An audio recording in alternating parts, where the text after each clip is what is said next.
Hello everyone, welcome to the LightBringers podcast episode something, where we're going to be talking about balance and things with my guests who are awesome. Boots, World of Enders, Kroof, and Rookery. I said that wrong probably, in a bad way. It was silly. Oh, I did? Oh, no one heard you say that. Wait, no. Can you say that again? You said it right, Jebro. Okay, thanks. You said it right. Good. Wait, I said rookery? Rookery? Rookery. It's just like rookery. It's like the word rookery, except just with URI on the end. Fine. Good. Fine, I'm glad I did it. Excellent. Yes, hello everyone. Welcome to the stream. There has been some interesting times in the last week or so. That is for certain. Everyone in the chat, hello, is welcome. Hope you're very well. Thank you for joining us live as well. If you're not joining us live, you can join us on a Friday at about 12-ish p.m. Pacific. This is a bit later today because I'm slow and we tend to chat and forget that we're actually doing a podcast. So that is a legitimate concern sometimes because we just hang out because we're all friends. But yeah, so we're going to be talking about balance. We're going to be talking about a little bit about the philosophy. I'm going to bring up the game every so often, and we're going to show you some of the abilities and stuff just in case you aren't au fait with things. And also maybe it might give you a chance to get into balance and actually the conversation in a respectful and awesome way. We're going to talk a little bit about attitudes, not too much. We're not going to go too hard on it because there's a lot of good things in the patch as well. And yeah, you know what we do? We try and bring the light side to all the things when we discuss them. So there is always that, but it doesn't mean we will shy away from the things we have critical opinions about, because that's important as well. A good balance. First of all, Rookery is here. Tell us about yourself, what you do, where you do it, and hello.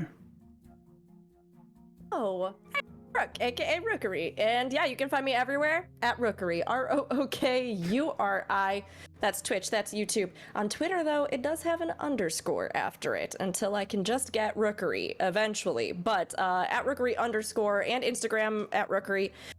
That's me. Yeah, I'm excited for today. I was saying to everybody beforehand, I'm actually excited because I'm not always the person that goes super heavy in meta discussion. So I'm actually really pumped to hear everybody's thoughts on it and maybe even learn a little something myself. Awesome. And I'm going to do it.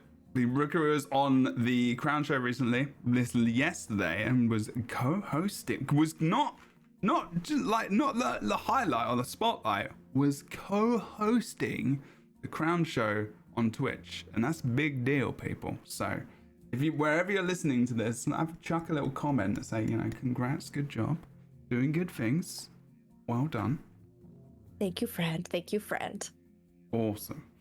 Kroof, another awesome person who's doing amazing things with their career and such at the moment, especially with their all the voice acting and all the things. Tell us what you do, where you do it. And more importantly, getting scammed, which is very but hi everyone. I love how you go to that story. You almost made Jebro spit, just straight up. We got to start it out with a bang, and it's a highlight of my week, I guess. But thank you so much for having me back. I have been doing a lot of YouTube videos over there, which have been doing moderately well. I'm more so interested and excited that it's drumming up some discussion, which is what I like to see. And I've also been streaming here on Twitch throughout the week. You can find me everywhere at Kroof _ on Twitch and Twitter. And while I love balance, I tend to focus on more philosophy and the actual function of the gameplay rather than numbers.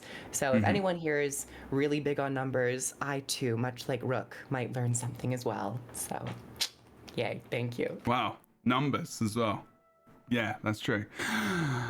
Thank you so much, Kroof. Please go and check out Kroof. Kroof is doing awesome stuff. Recently as well, I watched their video talking about balance. You should definitely go check it out because Kroof's knowledge, they remember a lot of things, like myself as well. Picking up and remembering, I remember when this happened and we were thinking about that and talking about that. So yeah, it was very, very good. And Kroof's videos are always amazing and great as well. Please make sure you go and check him out. Boots. Hello. Welcome back, my friend. It is always good to see you. I hope you're good. Happy Day of Canada. Canada Day, everybody. Celebrate. I put some raspberries on a cheesecake that I'm bringing to a party tonight. Ooh, cheesecake. That's good. Yeah. That's my favorite. In the shape of a flag. It's my favorite. I like cheesecake is my favorite dessert. So it's good stuff. I love. When cheesecake. do we get a live stream or a YouTube video that's you making cheesecake, like Boots' cheesecake recipe? Oh yeah. If I wait, did you make cheesecake recipe? No, I didn't make the cheesecake, but I think cheesecake is like basically you just get cream cheese and sugar and put them together. You need biscuit and stuff. I've made a cheesecake before. I don't make many things. I've made one before, but you can make. I made a cheesecake cupcakes with Oreos. So the Oreo is the base. Oh my god. Chat has an amazing suggestion, which is Boots Bad Bakes. That works. The branding. I love it. Good. That is very good. The branding. That's so true. Boots Bad Bakes. Mm-hmm. BBB. That's me. So yeah, hi. Check out some future BBB. Sorry. Possibly.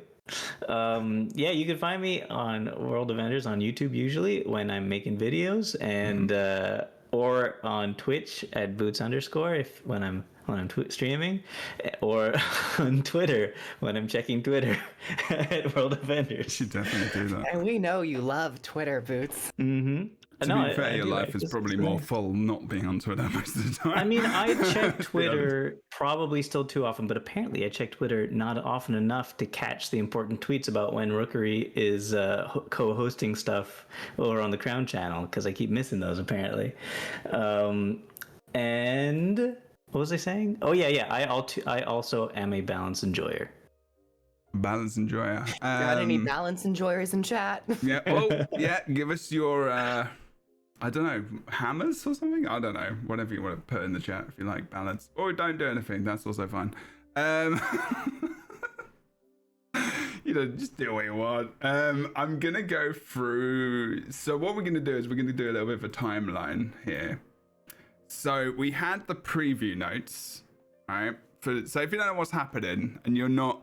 You might actually be one of those people who doesn't really care about balance and who doesn't really care about what the numbers are doing, animation changes, and sometimes just like, you know what? I'm playing Guild Wars too because I like just having fun, which honestly is probably most of the population of the game. if we're honest, it's a lot of people. Guild Wars 2 is definitely more. Heard. Yeah, exactly. It's definitely more, when people do describe it, they describe it as a more casual MMO, which is fair, but you can always have hardcore elements in anything you do, which is an important thing to remember. Hardcore community or the raiding or the PvP communities are very strong in their opinions sometimes. Can be. And this is not me blanketing everyone at all, because we can get upset and sad about things. And there were some preview notes. People weren't very pleased with the preview notes, which we talked about last week's show, which we had Otterscotch, we had Crichton Herald, we had Malcolmist as well, which was a very awesome conversation about, how we treat each other as people, and remembering that there are people behind the games and such and things like that. So please do remember that anything you are engaging in that's been created has been created by people, real people, and respect is something you should try to remember. And that, there might have been some decisions, some philosophies. We'll go over Crew's way, because I like that. That makes a lot of sense.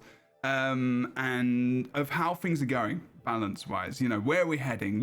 Why has this change occurred? Why am I getting only a couple of seconds of quickness when my ability is every 60 seconds? Why does my Norn now do a weird flip when I use jump shot on Engineer? These questions. You mean an awesome flip? Yeah, an awesome flip. It's because your thighs as a Norn, Jebro, your thighs as a Norn are incredibly powerful. So why not use them to launch you directly into the air? Thunderous. Oh my god, you should see it though. It is funny. I haven't seen it. It is funny. On an Asura, it looks great. You know how animations on different races are different sometimes? They just have if you're a smaller class, more agile, you'll be a bit more acrobatic. Whereas with this, I've got my massive male Norn and he's just doing this flip, and I'm like, wow. Is it like did they just copy paste the Harbinger flip? No, it's like a cannonball. It's like when you're doing a diving goggle. Oh, it's that. It's that. Oh, no, but boy, that is okay. a good idea, Boots. Honestly, that would have been better. Yeah. But I actually just like the normal leap of the rifle. And also I'm just voicing that I can get kind of, a little bit sad about some stuff too, but I'm not going to go and like slate the devs and all the things. Okay, so let's find these notes here and talk about it. Also, when the notes came out, we were then told, so basically, in a nutshell, a lot of people weren't happy. And then Grouch came out and said, Josh Davis, the director of the game, basically came out and said that they would release notes explaining the cadence and the theories and the philosophies, which I think is a good word. I'm going to keep saying that for some reason. I just like philosophies. I don't know, the word. To balance or not to balance? That's it, That exactly. is the question. The reasoning wise, which for some reason wasn't really present at all in the preview notes, which was probably a little bit to do with why maybe people might have been a bit sad, but I feel like they would have been sad anyway. So we're getting that soon. We haven't had that, but there was an explanation. So who said this earlier? There was patch notes of the patch notes, and then there were the other ones. I can't remember. Who said that? I don't know. There's patch notes, and then the patch notes for the patch notes, and then the response to the patch notes for the patch notes. That's right. Yes. Yeah. And that kind of sums up the current state of the changes in terms of like how much is needed to try to quell this response. Yeah, there was. I think it was good. For sure. I think this was the one I'm going to go to now. I'm just going to show it on stream. So this was the profession balance next steps and preview. Kind of gone over the other ones, and we will go through the balance notes, but it was just talking about, it was actually giving us a little bit of a preview for where they're going to be kind of putting balance in, like some fixes, and also talking about the next major balance patch, which is going to be October 4th. That's in a little while. It is, yeah. It's the quarterly one. So this is a question that I had for all of you, and I wasn't sure if this was me being not appreciative of like, what we've had in the past. But I remember before, and we had this discussion. I remember before EOD came out that they said balance was going to be more regular, right? Yeah, I did remember that. They said they didn't say what kind of cadence it was going to be. They said they're going to have a dedicated balance team after the expansion comes out that does more regular balance patches. Now, I'm going to go ahead and say that I don't see any difference to what it was before cadence-wise. There might be some change because I don't know if this is just the feeling of you not having balance for a long time, but I kind of remember us going 6 months without balance, and it was more so like a twice a year thing at a time. So maybe quarterly is a little bit of an improvement, but it also could mean like in between those quarterly updates, they're going to be more consistent of addressing numeric changes. Little hotfix changes. Yeah. I mean, I am really glad that they've at least told us when to expect the next one. And I mean, honestly, when I think about the other MMOs that I play, I don't know if I feel like this is so off the mark cadence-wise from other MMOs, because oftentimes you will have some sort of major balance or reworking of certain classes and things at release. Now, End of Dragons, we got some stuff, but I don't know if they didn't, when it was released, do a ton for many of the older classes, right? And their elite specs. They more so did things with the new ones, and I think maybe there were just a couple things they touched on. Am I remembering correctly on that? Oh, from when, sorry? Like when End of Dragons release. I think they did a pre-patch. patch beforehand to alter some things before anything came out. There's normally the pre-patch balance, right? So they prep for the expansion with a core, usually some sometimes nerfs. Core. Yeah, normally some nerfs. Yeah. But Heartthorns was just, there was just core stuff. But then they started to go back to do the core classes a lot more as well, which is good. Yeah, so it feels about on par with what we get for other games. Of course, I think it's a little bit more difficult with Guild Wars 2 because there is so much flexibility of builds.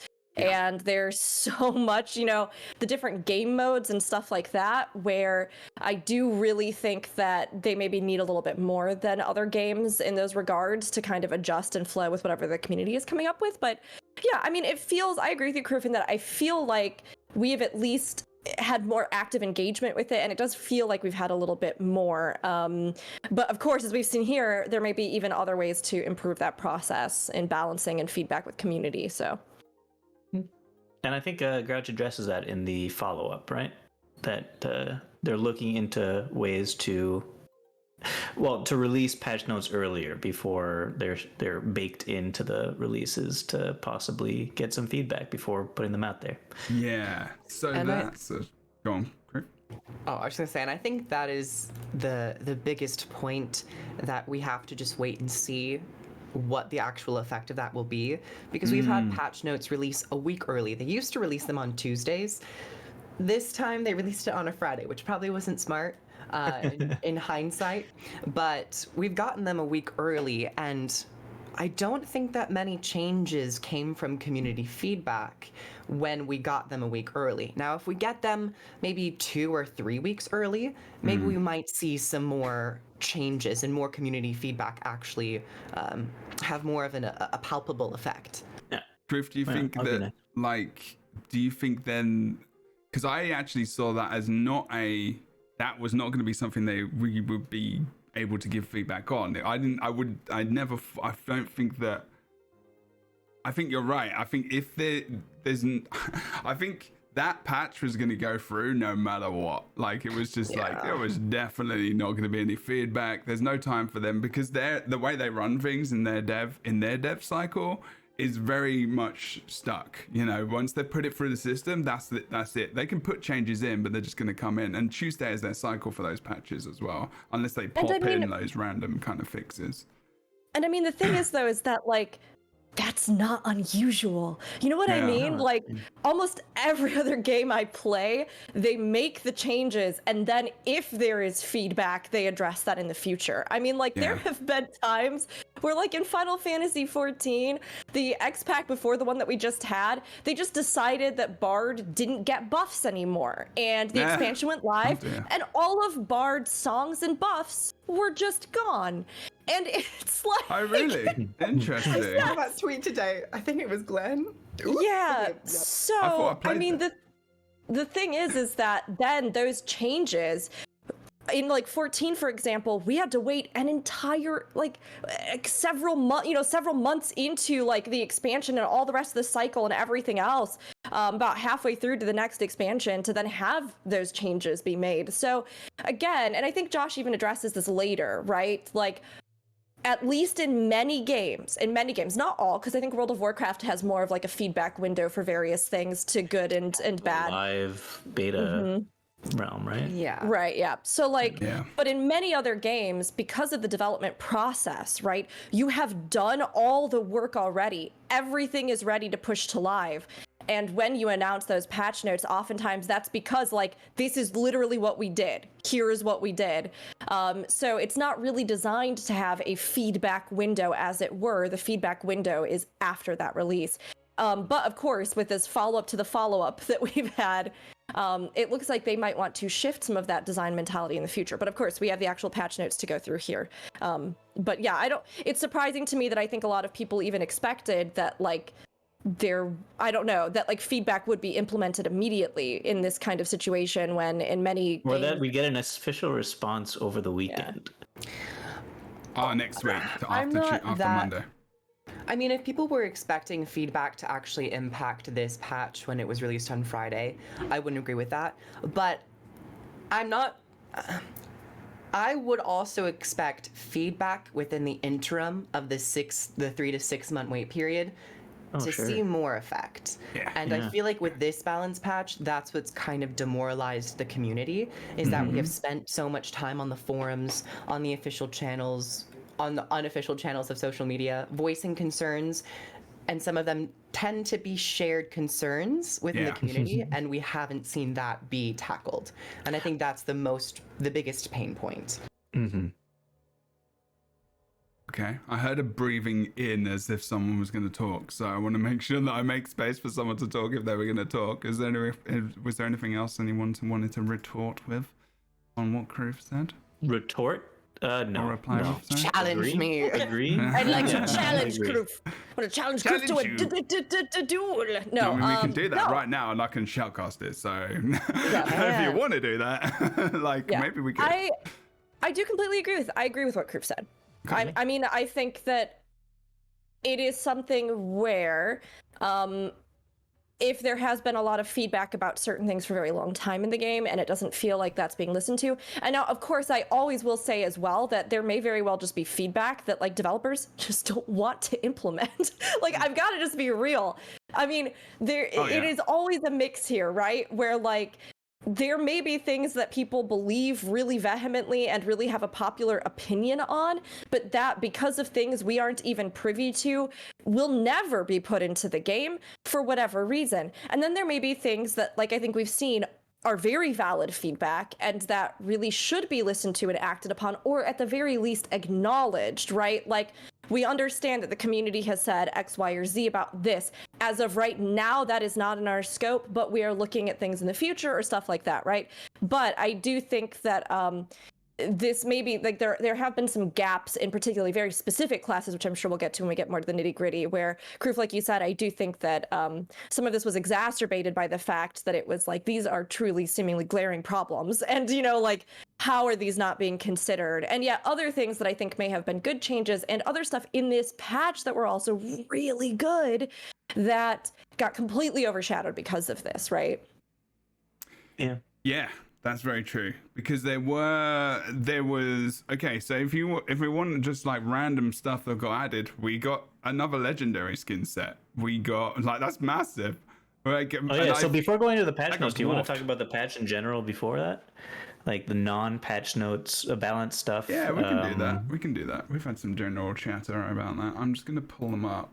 Because then Kroof and I are just gonna rail on the balance. We're gonna Hey man, take, I'm with you. let go of the I'm reins. with you. Balance is my content. I've always been, you know, when I was shoutcasting, like balance, I would spend a lot of time like shifting through that, mentioning on shows and stuff. It was just so important. It really is.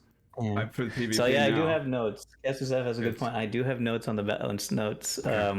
Except I made a mistake of not like I'm going over, while you guys are talking, I'm gonna go over them and highlight in green the things that are good and highlight in another color the things that are not so good.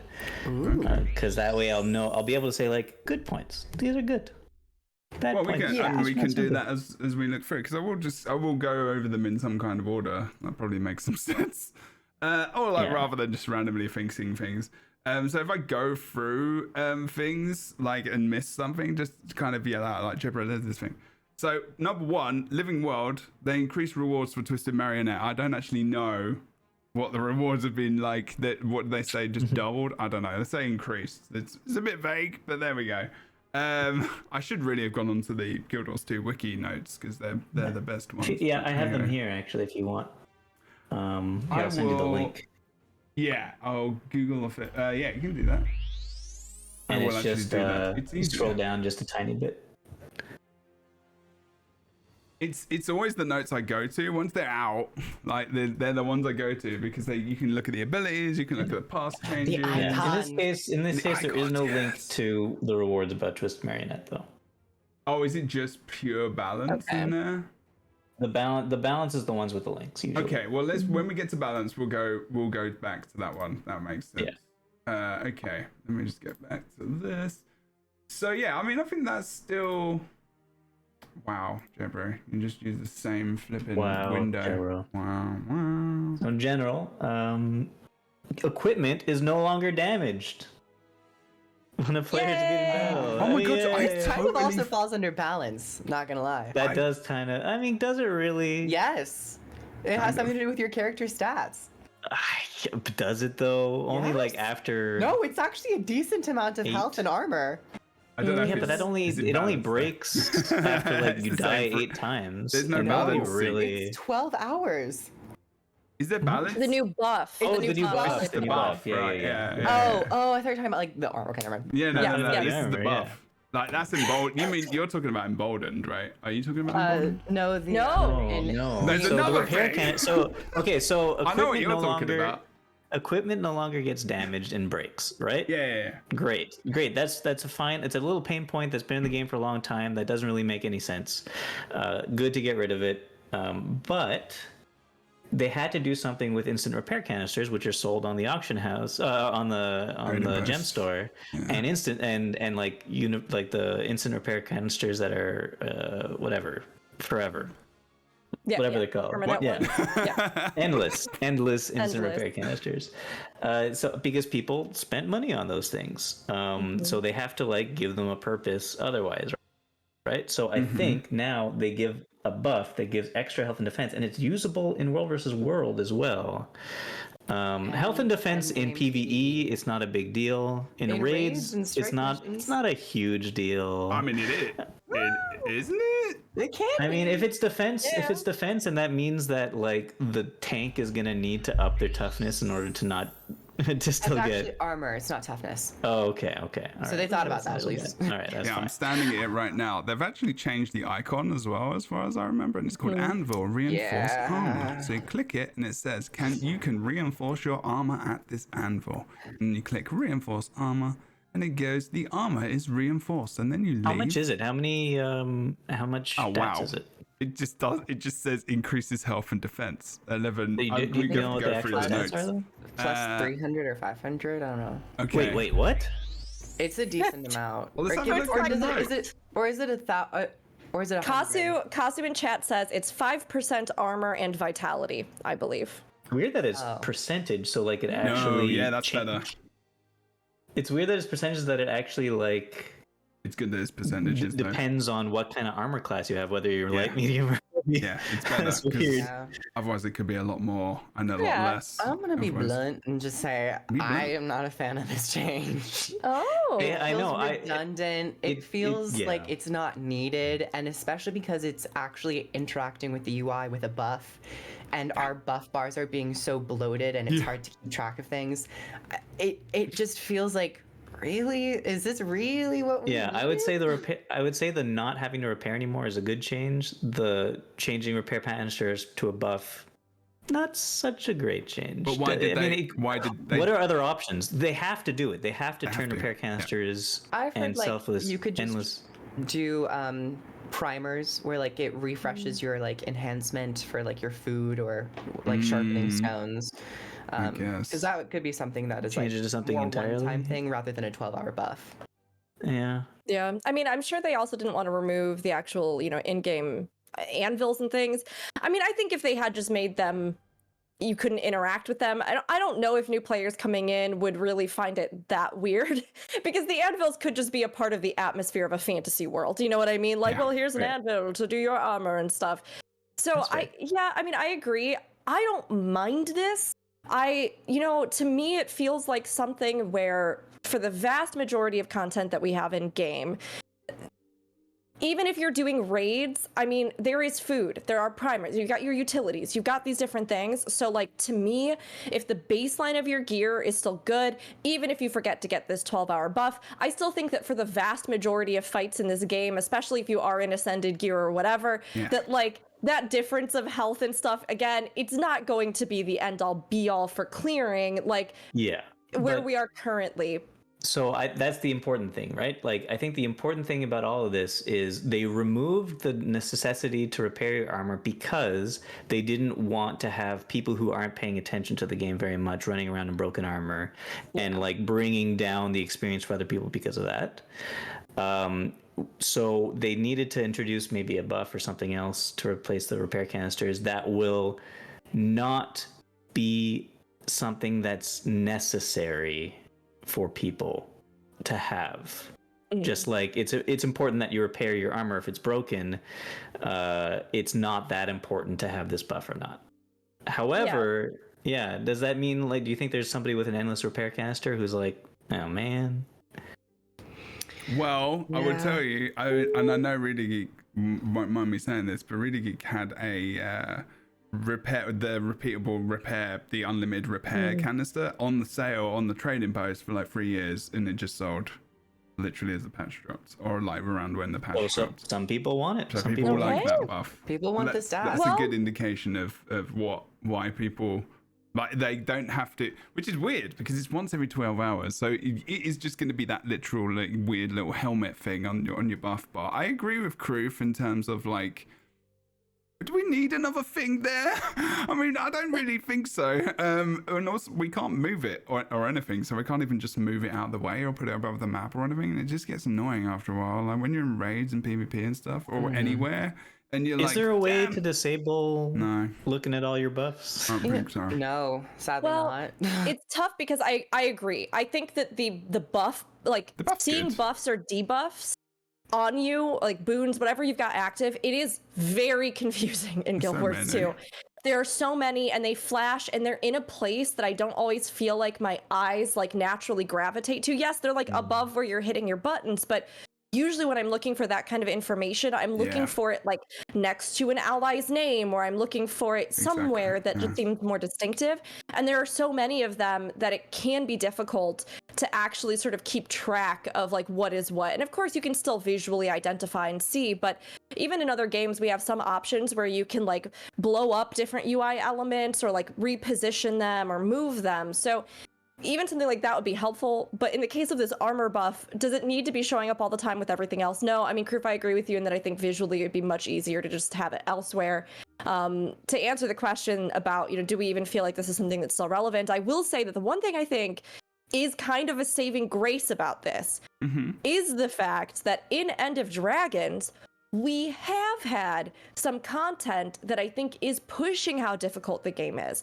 Everything from the final meta to the new CM that released with this patch and all the other CMs that they've been doing, some of which I think really have taken that next step in difficult endgame PvE. So for those players that want that or that want that like bit of advantage and want that little bit of extra breathing room, I do think there's very much still a place for having this armor buff on top of the other stuff that you have. But I personally like that, I mean, at the very least, yes, players aren't having to worry about that penalty. Because it always did feel like it kind of broke my flow in Guild Wars 2. Like, I'm doing my stuff, you have your down state, you fall down, you die, you reset, and all of the rest of the game kind of builds that up to not be such a big deal. Like, if you have to go back to a waypoint, you go back to a waypoint, you rush back to the meta. The idea of kind of, this huge penalty or like penalties for dying, it doesn't really feel as much of a relevant thing in Guild Wars 2 as it does in some other games. So it always kind of threw my groove when I was realizing like, oh yeah, I guess my gear is okay, I'll go back. Like, it's not the end of the world, but personally I'm glad it's gone, and I don't mind that there's a buff. I don't think it's the end of the, it's not like anything that's gonna really bother me. Well, I think because a lot of these like contracts are more quality of life things, I would have rather have had it be where you use it and you can craft anywhere in the world instead of having to go to a certain location, just because anvils kind of give me that like armor smith vibe. Oh, yeah. I like so I feel like that something a bit more utility based around the systems of the game would have. But I feel like that would like greatly change the value of that item all of a sudden, like. Well, how did it not already? Well, it does kind of in this case too. Like repairing your armor wherever you want is like okay, I guess. It's not that big of a deal. It's like one of those additional endless items that you buy if you really have all the space in the world on your shared item slots. And then changing it to this buff, which is also not that big of a deal, just kind of makes sense. But changing it to being able to craft anywhere, crafting anywhere isn't that big of a deal too, I guess. Yeah, I think that's fine, actually, now that you mention it. crafting anywhere doesn't really matter. Crafting anywhere is... So I'm changing the name of the podcast to the Anvil Podcast now, because we've talked about the Anvil for the last 15 minutes. Which is fine, because it is actually maybe more of a... Okay, so I think we can move on to the next point in this general thing. Is personal, story, and living world instances will no longer remove players from their instance for stepping over the red instance boundary lines. I like it. I literally got kicked so much from instances. It's embarrassing, especially on stream. This was amazing to me. Like, honestly... I think over here. Well, I'm so relieved. Amazing. I agree. I don't think everybody will have felt this same way, but Oh my gosh, as a new player, it felt like they were doing everything they could to trick me into bailing on the instance that I was trying to play. Yes. And like, especially because when I would be streaming it, right, my attention was already a little bit divided. You look away for 1 second with your character on run, and it's just like, oh, you look back and you're gone. And I'm gone. And then like, people would be teasing me about it, like, Rook, you left the instance again. Rook, you left the instance. And I was like, why is it so easy for me to just accidentally leave a major story instance, let alone the fact that some of those story instances are long. Like, they're long, and back in the day they didn't have what's it called? They didn't have like save zones or like checkpoints. So you start from the beginning on them. And it was like a major pain that honestly detracted from my enjoyment of the story, because then I'd have to go back and then I'd have to do the whole thing over again. And then and then if I wasn't paying attention again, like there were some of them where I literally, and this was, streamer brain for sure, but I like left like 3 times on stream, because if it wasn't me accidentally, like I thought I was going the way I was supposed to go in the instance, but because of just the way they had chopped the map, like what I thought was a logical way to run to where I was trying to go on the marker on the map would then boot me out. If it wasn't that, then it was those little checkpoints that as you run through, that little message pops up like, do you want to leave? And in my brain, every time I would think it was, do you want to stay? And I'd hit, yes, please let me stay. And then I'd get booted again. Nice. And it's like, so to me, this was a huge change. I thought this was so good. This is so good, especially for new players coming into the game. And I think it makes some of the things like those little, do you want to leave the instance checkpoints, more bearable for me overall, because it's not like everywhere I turn, I'm in danger of just accidentally booting myself from what I'm trying to do. So I loved this. Thanks, Nick. Thank you. Yes, personally, thank you so much. Yeah. That's great. Thank you for this. It's a good change. Okay. Let's go down next as well. Mounts fixed issues. What is this? Sorry? This confuses me. Griffin Skyscale dismounting midair. We were supposed to be able to dismount midair? What? I think that's a new thing where like you can. But it says it fixed an issue that prevented players from probably dismounting midair. Yeah, so you couldn't dismount sometimes if you had used like the skill on the utility, or was it like? Oh, okay. So it is specifically that utility skill. So it's not just like one of dismounting. them. I don't know. I remember sometimes it wouldn't work. Oh, it is specifically that, is it? Oh, okay. Okay. Yeah, it's just using the aid skill. Wait, can you not all right, dismount that's now? fine. Like freely? It's the one where you can, it's the one where you can dismount and then like catch a glider or draft or things like that. It's just that, it seems like sometimes there were issues where you couldn't properly do it. The Switch didn't work. I thought chat was saying like it's new. You can now dismount whenever you want. No, that's not that. Okay, good. I mean, you can dismount, but like the transition, I'll try and do it now. Definitely the transition is better. I don't know if it's that though, but like it does. Maybe it isn't that. I don't know, but it does feel like it actually works. Because I know that didn't work for me sometimes, but maybe it isn't that. Maybe it's just the dismount. Try to dismount without pressing that button. In air. Or just the normal dismount. Yeah, while you're in air.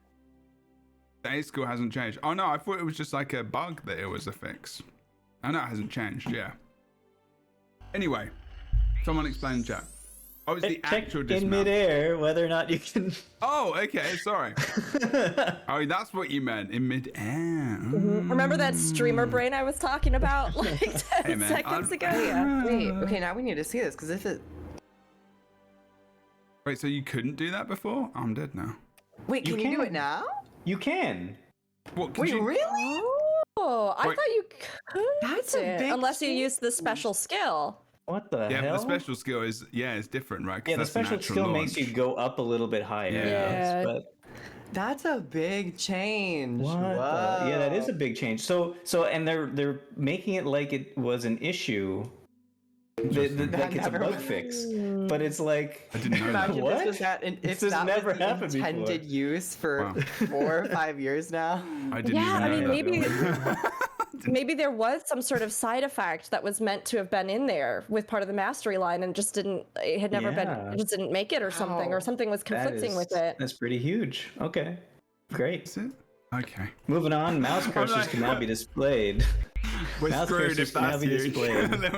It's like... Hey, that is huge. Are you kidding me? Think about all the cool things you can do with mounts now without having to press that button or wait 20 seconds. That's awesome, honestly. Really seriously. But can you Yes. have like... Wait, so, okay. Yeah, I guess so. I don't know. Fixed an issue that prevent. No. Mouse cursors can now be displayed with a higher contrast using 2 new options in the general options tab. I haven't The tried this. cursor. Me neither. You should I now. love the low I one. should know, yeah. That's my favorite one. The cursor contrast option sets the default cursor to contrast mode. The use show ally names keybind to find cursor option lets the players God. hold a key What is... to show the cursor at the highest contrast. Oh, it's literally the same cursor, but it just puts a highlight big around ol' it or a circle, and the mouse is not.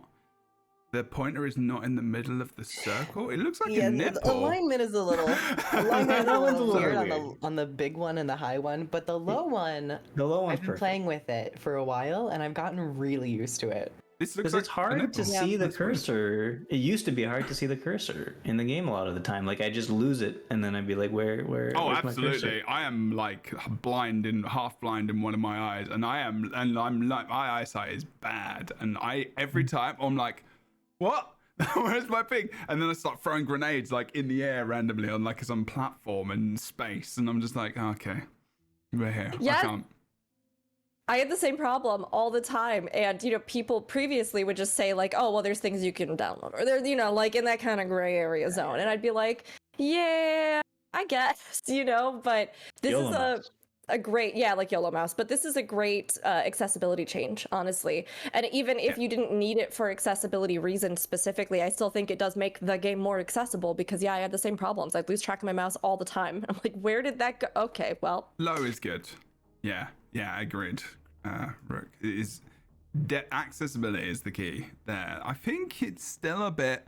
I think size of the cursor is a thing for me as well. Honestly, like why I feel like I haven't entered into any situations with abilities going off, so I feel like it's still going to be a thing for me. But I think size would be good. Like YOLO mouse is good, exactly. Yeah, I think a lot of people said it won't replace the size of it, which is I think the big thing, and the color. But I think it's definitely a good movement forward, and that's the point. And then moving on, speaking of movement, Sure. the mastery skill menu has been improved, has improved interaction. So I think it's saying that basically there's new input bindings for each mastery now. So like we don't have to go into, is it that we don't have to go into the stupid little menu at the bottom left to get our fishing rod out? Well, not our fishing rod, but to get our boat out, or our fishing rod, Wait. or our... Where? I think that's what that means. Okay. What does it I mean? gained from that. Like, where It is means you that? have We can now more have a keybind key. options. Yeah, we can now have a key to activate skiff and waypoint, I believe. Oh, Instead okay. of it's like just a going into the bind. menu and like Yeah, it's good. clicking So it. Just you a can keybind. swiftly. Oh, right, okay. Cool. But I mean, guess. honestly, I think that is really helpful because those new masteries, and if they keep developing out this kind of like subcategory, right? It's one of those things where having it actually pretty quickly accessible to just keybind is really nice because We're gonna have a million Use them a keybinds. It's lot. gonna be like Alt Control Tab P_O, and that's like waypoint activated. Wait, you don't already have Alt Control P_O binded? Because that's my go-to for Yeah. oh, that's Maybe my that's go-to why I haven't for hit that accessing my PvP. bank. Yeah. Oh. All right, then moving on, we got raids. Big change, huge change. love this so much. You can now wear Embolden pants mode. in raid. Oh. What? Embolden mode, everybody. Tell me That is about like Embolden mode, pants. somebody. It's It is protection. fantastic. Have any of you tried the Embolden mode yet? No, Not you're yet, but about I've to seen tell us. people trying We're it. doing it Well- tomorrow. We're doing it tomorrow. Well, like we- students, get in your seats because I'm about to tell you. I'm just kidding. It's a really, really fun system, and I think that this is a great opportunity for people who haven't tried raiding or endgame content to get a foot in and test it out a little bit. Granted, as a preface, there are certain bosses where you still have to really internalize the mechanics, and it's not all about just stat buffs. But the way it works is when you get into this Emboldened raid for 1 week, it's only one raid for 1 week, and it cycles. So this week it was Spirit Veil. When you go in, you always have 1 stack of this buff, and it increases your health, your damage, and your healing power. You can get up to 5 stacks of it for a total of 100% increased health, 50% increased damage, and 50% increased healing. And you get more buffs of it by failing a boss encounter. So if you start doing the boss, you get to a certain point, and you all wipe. The next time you respawn, you get 2 stacks, and so on and so forth. So you eventually are doing incredible amounts of damage. So what's the buff there? Like, how much is the buff? Max stacks 5, 100% increased health, 50% increased damage, 50% increased healing power. So you become like really, really strong. And I led a whole entire raid. I think we had like 4 or 5 new raiders, and we weren't in Discord. We got to Sabbatha, and because Sabbatha was a very mechanically heavy fight, it didn't matter the stats, we had to kind of cooperate. But it allowed people to actually get through Spirit Veil, get through Gorseval, and then we eventually killed Sabbatha with more communication. Nice. And it's true. You could probably low man stuff because of it too, right? I was actually saying that in stream. I was like, you could probably get 5 people who like have a moderate understanding and just clear it. You don't have to really wait for 10 people now. Yeah. That's so cool. I will say, I don't know if it's bugged, but the way it worked on Sabbatha was that we were able to just GG and automatically get another stack. And that's not my understanding is that it was supposed to be like you have to do a little bit of work to get a stack. We literally just did 2% damage and GG'd, and we got another stack. It sounds like 1% is a little bit of work. It's bugged. Yeah, you're right. It is bugged. Yeah, I think it's a little bugged on Sabbatha. I don't know what the benchmark was for the other 2, but people found that out, and they were just like, well. But granted, we were all actively failing on Sabbatha still, so it doesn't really matter. I mean, yes, like I think that it should be consistent, right? But I mean, Kroof, I actually really love hearing that you went through it. And I've seen so many other people as well that have gone through with like full new groups, people who had never set foot in raiding and have been able to clear the wing. And it's nice that it doesn't completely undermine mechanics. Because, right, again, if we want this to be a true stepping stone into empowering people to get into raiding and maybe even feel confident enough to be like, hey, well, I've done Wing 1 a whole bunch myself when it was on the Embolden rotation, so maybe I'll just try it now, you know? It's not like they're missing this huge gap of information where because they blasted through it so fast, they never had to learn anything about it, and then when they get into it, they're like, what's happening? You know, like, it's nice. And for some of those bosses, I mean, like Gorseval, for example, Gorseval is a DPS check ultimately. So once you learn those few little mechanics, then you just rinse and repeat and you just keep going and you hope you can meet those numbers. But like, to not have to worry about that and to just get a sense of what's happening, like I just think it's such a great starting point for players to come in and then not have those more mechanically difficult fights be, again, just totally a breeze to the point where then you try to do them later and it's like an entirely different experience. So this is awesome. And while there are a few bugs I've seen or heard from people, I think this is such a good way to like help revitalize bit by bit again this scene and get people into it and get people trying it, because Guild Wars 2 raids are at their core very accessible. The vast majority of them are really rewarding and fun, and like while there are some difficult bosses and now we're getting these much more difficult strike CMs, there's a lot of really good content that a lot of players, even in the casual range, can still really enjoy in these. Absolutely. It is are you able to still get achievements and things like to get legendary armor as well? Through the Embolden mode? For legendary armor, I imagine yes. You don't get a reduction in rewards at all, but I don't think you can go for challenge mode achievements or really challenging achievements. Right. So you're still able to do legendary armor, which I think is a big plus. That's great. Exactly. So like the big, and again, it's accessibility to being able to go and get the legendary armor as well. And also, don't forget that if you're killing bosses each week, you're doing one wing at least a week, you're getting those shards, so you're able to gain more access to ascended armor as well. So it's pushing everyone up as well. Yeah. Do you think that this change, if it like gets people to play raids, means that we may get more raids in the future, and because they're accessible, means that we'll be able to have new story tied to the raids, like that I never had a problem with in the past. I keep expecting you to say something. I do not think that this. Okay. Boots, yes. I think that this could be an indicator of that.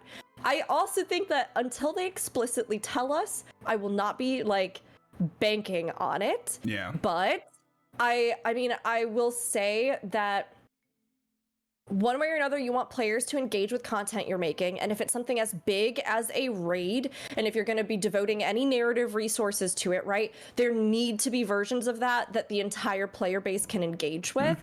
I mean, endgame challenge is definitely a real thing that people, deserve to have. And I really enjoy personally too. But like, this could facilitate that, Yeah. Yeah. It definitely could. This Absolutely. is the answer to what we've been talking about this for a long time. But like we've been talking about, we're not going to talk about whether or not raids are coming back. We're going to hold that conversation. Okay. We need to talk about balance. But balance. anyway, so this change does tie into the. Oh yeah, sorry. Go ahead, Koof. The one thing that you weren't saying, which I was wondering what you expected me to say. Because of this system and because of the amount of stats you get, I don't know, but like a raid finder or an actual queue system. Oh, I mean, yeah, but that's the dream, right? I mean, that's the fever dream. But with this system, I think it alleviates some of those pain points. So I'm just saying, like, this could be a nice mechanic to take advantage of. So it sounds like with all these little quality of life changes that they have people working on quality of life stuff. So I don't think that looking for group stuff is out of the question. New looking for group functionality, because they even change it actually here. They in raids you have a training section and an experience section, so that's a nice change to looking for group. I don't know if it's as in depth as what you're hoping for, Kroof, with looking for group changes. Have you played other Those are nice. MMOs, Boots? You've played other MMOs before, right? Yeah. So you know the automated LFG system. Yeah, I know. Okay. I was like, that is the dream. That is the dream. Yeah, but the problem is it's not like not doable probably for them and where we are. Exactly. It's I tough. mean, if we can queue into PvP matches with 10 players, you know what I'm saying? I mean, But so you know what I'm hoping for? Very different. My hope is that kind of change might come at the same time as the looking for guild functionality that I was hoping for. Maybe when Alliances comes. We always hear conversation about people saying that we can have queue systems for PvP, even though PvP is some of the most challenging content in Guild Wars 2. But when it comes to raids, they're like, no, it's too difficult, we can't do it. And I find that perplexing. I think the problem is that there's too wide a variety of builds that you could have on any class and then on any player in general. And it's tough to like hook people up with other people and have it work in this game. It's better now though. Like, I mean, I really want to make sure that we move on from this topic because I am very conscious of time, and I don't mind talking about it, but yeah, where it's already 1:30. Like the raid stuff is cool, but like the balance is the main feature of this, and I'm okay. Let's take a jump over to balance. We don't have to go right over. Really fast though, there are a few things I think to hit. I mean, yes, I think we could do a whole episode as well about like comparing, contrasting benefits, pros, cons of something like an automated LFG. Personally, I'm in favor of it, and I think ESO is the game that's gotten closest with the same kind of build variability. But I do also think they've encountered their own issues with that as well. So like there's a lot we could talk about, and Brutes, I think it's a good topic to discuss, looking at the future of content and letting players like multitask, do something else while waiting on a queue, access content no matter where they are in the world. It takes that one step out that sometimes makes it feel like a chore to go engage or find something yourself. As opposed to just like, oh, here's all the stuff I can do. Cool, what do I want to pick today, right? So I agree. I think it's really important. But a few other things that I thought were kind of interesting. So we had those LFG changes so that now you can very clearly see like what are going to be training parties and so on and so forth, which is really nice. They also talked about Call of the Mist. So like Call of the Mist's rotating around this emboldened system. So like you still have that happening in different raids, but then you also now have this emboldened system. And then the fact that you can choose not to do emboldened if your group doesn't want that as well when you get in. I was really pleased to hear about that. I think that's really nice. And then I guess it takes us to strikes where they boosted all of the rewards for strikes, which is big win for that one in my opinion. Okay. Huge. Wait, what did you say? I missed that. Strike mission gold rewards. Strike mission gold boost. Oh yeah. We talked about that last week. We were like, yay, cool. That's and the antique summoning stone as well. But don't forget that is worth more. So if you remember, like the gold is good, like the extra gold is good, but then the ASS is good because that's worth like 6-7 gold. Don't forget that's good. That way. The Ass in Guild Wars 2 is good. It's quite good. I have been. People don't like it being called like that in some communities. I'm trying not to say some people do. Some people do, so I'm being respectful. But like, it is the. I've been calling it ASS. It's just because of the way people have been using it and they've found it disrespectful and other things. So I've just been, What if we call it butt? Things. That would make no sense. It's literally worse. It's literally worse. I'm just being, so what else is in there? Strike missions, rewards vendor has account bound. Oh, that ties into it. I don't know if it's in there. I think that might be items, but no, we're going to come to that. It's really good. They did the personal story thing as well. Is that good? I haven't played through it. What personal story? Yeah. Personal story bit in the patch notes. I have not played through that. I don't know.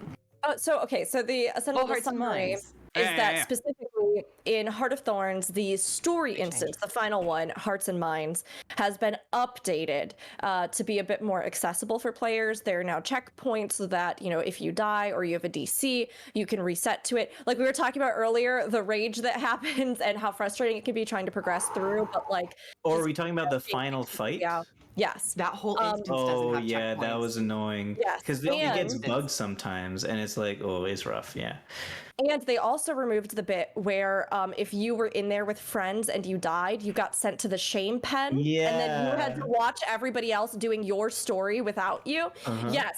I thank you yet again. A personal thing that to this day I still have anger about is that okay, I love everybody, right? And people get excited. But let me just tell you that personally, streaming that story instance live the first time that I did it was a nightmare. And our group was really excited to do it, and they're doing their own thing. But I died early in it because I was a new player, and I had to sit and watch while the rest of the team was doing my story. And like I was messaging everybody like, hey, please stop, we're live on stream, I died, can we reset? And people are doing their own thing, they don't know, and I'm trying to talk to chat, and it was so stressful. So I'm really glad. I've also heard many other people who got to this point in the story who, because they're still fairly fresh to the experience of Guild Wars 2, did find this to be a really difficult one. And, we're wiping to it over and over, trying to solo it and really finding it difficult and even put down the game for a while. So I'm very glad. It's a great instance. It's a great storytelling beat. It is still such a cool encounter, but I'm so glad they revamped it. I think it also doesn't help that the music kind of sounds like it's laughing at you. I love the music from Mortar. It's a good music, but it's like, ha ha. Oh my god. Wait, what?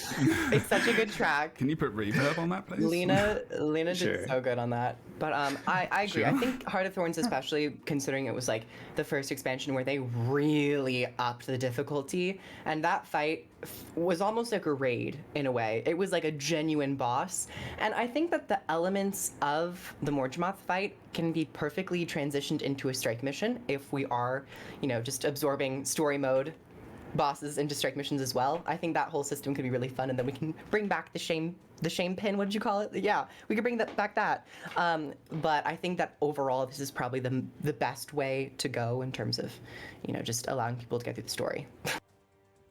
Yeah. While we were all talking about this, I was thinking more about the LFG thing again. Are we allowed to talk about that, or are we moving on? I think it's getting more and more possible to do it. I think. Oh, LFG stuff? Yeah, the automatic LFG. I mean, I'm a very influential. I'm an influencer. I've heard. I just had a brain flash. Well, actually, maybe this would be a terrible idea. I don't know if my brain flash is worth sharing. Nope, we'll save it. You know what? We'll save it for an LFG episode. Make a note, Jebro. We'll save it for an LFG episode. Hello, Guild Wars 2. Thank you. It's working now. Yes. Okay. We got pay attention to chat live people who are watching right now. That's all I'm gonna say. Hey, Guild Wars 2. Oh, hi, Guild Wars 2. Hello there. Welcome in. How's By the way, like, and even the people on the LightBringers don't know this because there are a lot of devs that you don't know do watch this show. So yes. What you are saying is heard name by a lot 3. of people. I'm so very sorry we talked about any syphilis.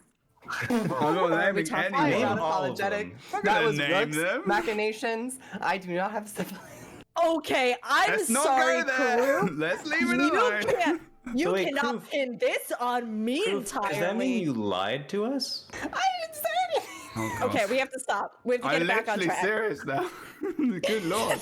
I'm the one who's supposed to bring this down, not you. I thought Rook was family friendly, but all Rook right. brought it up. I just had to clear the air. Look, I'm family friendly until we're on this podcast. No, I'm kidding. Yeah, that's true. No, that is actually true. We keep this profesh. We're keeping it profesh. Yes, Guild Wars 2, you can drop community chests in the chat. You are more than welcome to. Community chests have loads of stuff in them. So have a look in chat. If you want to grab the code, put it in. It's going to be first come, first served, more, no doubt. So don't be sad. And if you get one, don't get another one. Be nice. Share the love. I'm ready to get the code. I mean, what? I think there's only 2 more points on the patch notes before we get to the balance area. And that is the Mortar Moth legendary weapon skin. Yeah. Are you gonna say the second one, or are we just gonna tackle that one first? And then the one that someone was very excited about. I don't know who it was in particular. Oh my god. I'm literally not wearing any trousers right now. Like, that's how excited I am. It's not 10,000 tickets anymore. To bring it down. I didn't say words like I'm gonna show off my knees, am I? In response to player feedback, the cost for a specific one of our 4 scaled splinters of Zaitan is now 2,500 research notes and 75 gold instead of 10,000 research notes. Hell, Thank yes, you. I swore, whoops. Thank you. Thank you. These were so nice. Okay, so everything I've seen of the Mortar Moth legendaries, the first part of this, these 2 bullet points, I think they're really cool. I think the special effect when they draw them out, awesome. I think they look great. I really think these ones, like, they feel like Mortar Moth, and I love that. How does everybody else feel? I think the activation, animation, and skill effects around it are so good. Having the vines like swirl around you real quick, it's so nice. A couple of the weapons work really well. I think the torch is just chef's kiss. Is so good, and the staff is also really nice. So overall, I think they did a really great job on the Mortar Moth set, and I think Zaitan and Mortar Moth are probably like up there, and they might remain up there, but we'll have to see about the others. You know, we'll have to see. I'm taking a look at a video of it right now. I mean, we talked a little bit with the Zaitan ones in that we sort of had mixed feelings about them.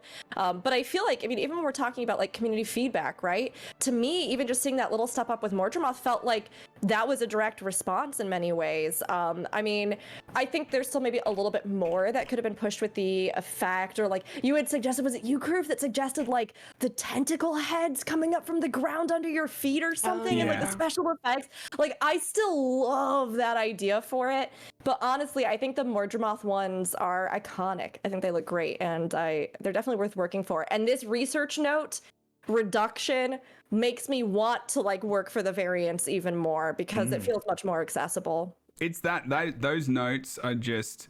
I know people who actually really like them, and there are many people who don't like them. I am one of those people who really don't like them. It's weird. I don't know. There are people who like them, Proof. I don't know. So do I.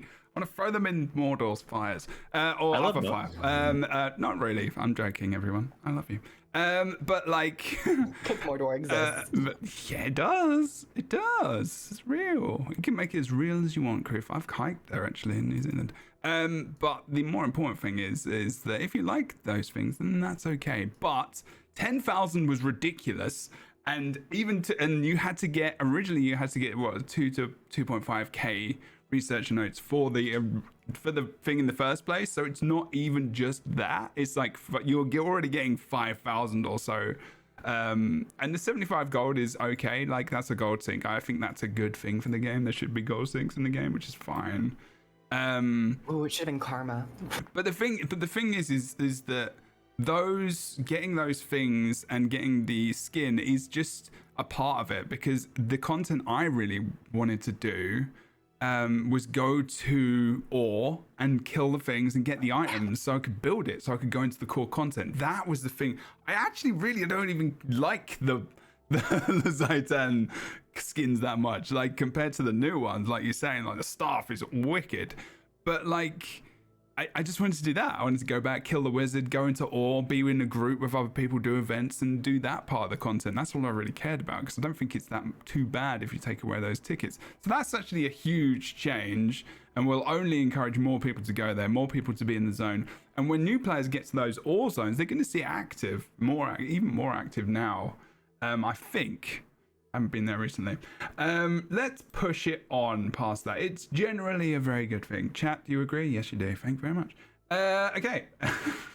Now we're at profession skills. Right. So how do we want to do this? I think what we're going to do is we're going to concentrate on the big stuff. So we don't need to really concentrate on the items thing. The Rune of Sanctuary, runes change all the time. I don't know, man. I like things like the Rune of Sanctuary. We like the things, but we don't have all the time in the world to talk about a rune change. I don't like it. I like it. I could tell you all the things I took notes on.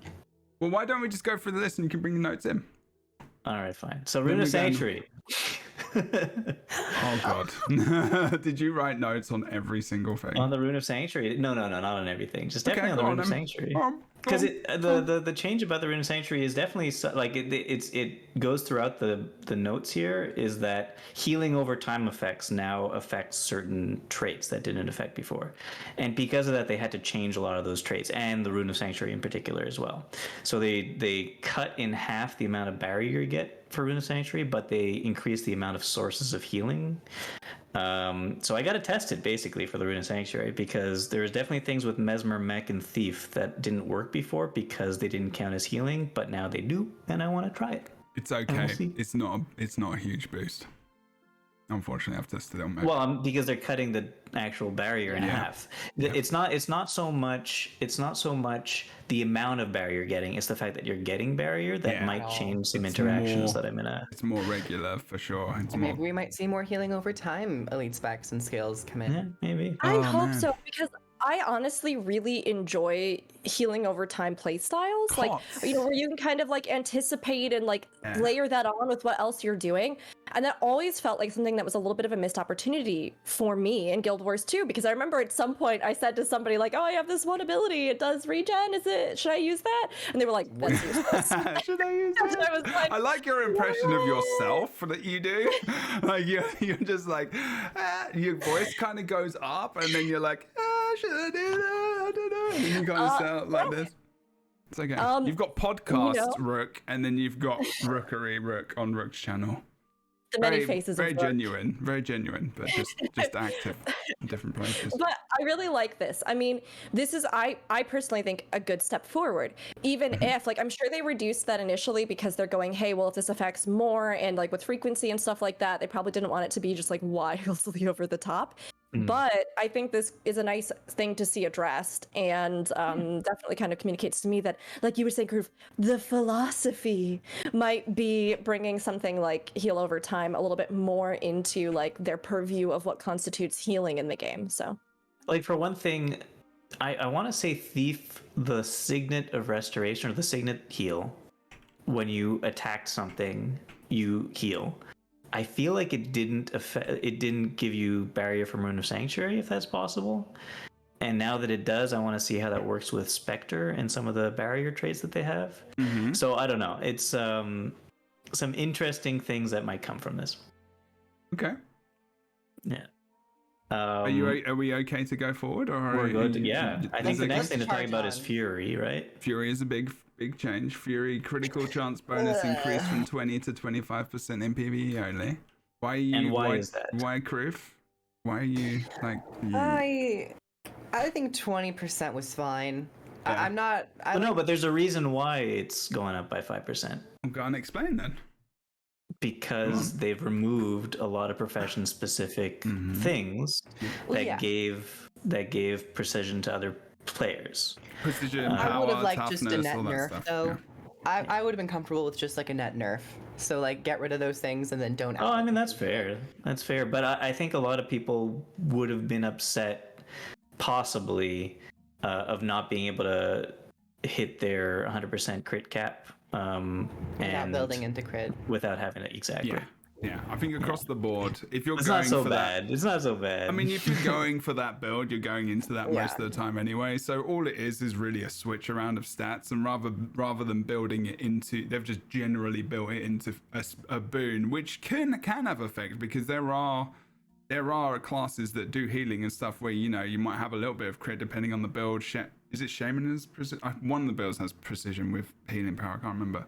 But yeah, there you go. So there is going to be some things, but obviously they haven't really got much of a damage stat. So there could be some more damage from his, I guess, at some point in time. But either way, it's only PvE as well. It's not PvP in World, which is good.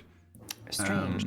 And of course, between game modes. And then they tried to put another 5% somewhere else in the traits, and we'll talk about that later for all the classes. This is probably the biggest change in the game, actually. Adrenal Mushrooms and Mistlock Singularities now reset Ranger Pet and Mechanist Mech Command skill cooldowns. And I was reading through this last week, and I was like, that was a thing? I mean, what? Okay, cool. Yeah, probably not big. No, it's not. and then Conjure Earth Shield got some PvP nerfs, but probably not enough. But then we'll keep on moving. And then wait. So wait. Okay, first of all, we're on Elementalist, everyone. Elementalist. Okay, so here's the thing. Elementalist got a lot of nerfs, right? It's a mixed bag of nerfs and kind of buffs. Yeah, Elementalist got a decent amount of nerfs. Some of them that justify, like Conjure Earth Shield in PvP. I don't think anybody's going to argue that Conjure Earth Shield didn't need nerfs in PvP. I mean, no one. The problem is PvP balance is weird because I don't get. That's what I don't get. No one's using it. Hold on a second. No, Conjure Earth Shield is like the best utility skill almost. I mean, it can be, but no one's using it. Flash. Like I don't play versus people that use it. No, people use it. People use it. You use it, yeah. People use it. And which other people? You use it a lot. I think the issue with it is not that it. So they nerfed a couple of things. They nerfed the cooldowns on it, but I think one of the problems with it is that it does a lot of damage as well. And they didn't do anything about that, but that's fine. They did a little bit. That's good. Maybe they're anticipating something. I don't know. I never had a problem versus it. The staff got buffs in PvP. I was a little disappointed to not see more staff changes, just because staff and scepter they feel like weapons of the 2010s when they were first designed, and they haven't really gotten any buffs or changes. Do you mean the static standing still playstyle? No, I like the static standing still playstyle. It's just the way that the weapon has its skills and in terms of the power payoff of them. I like the idea of a different playstyle of like you're standing still and you're more of like that big damage, similar to like a black mage in Final Fantasy XIV. I would have liked maybe a little more attention to staff and especially scepter, but I guess it is nice that they did receive water elemental buffs. But exactly, it's like mostly the support side of it, which is Yeah, I mean, I suppose staff is kind of at least, but this is all PvP and world centric, and in there it's more of a support weapon anyway. So the fact that it's getting support buffs is fine. Removing conditions is pretty cool. Frozen ground, so like well, there was some nicest changes. I think you're right, like I feel like I've always been like staff was something I wanted to use on Ellie a lot more, and it's that typical long range caster, like you said, and we don't really have those kind of You don't really have those. The only one that really does it well is Deadeye. And Deadeye does it so well because you're immobile and you get that big damage. And Staff doesn't have a lot of mobility, but it doesn't deliver that damage. It is, I mean, you pointed out that you felt like it was almost more, 2010 design mentality? Yeah, it's one of the first weapons.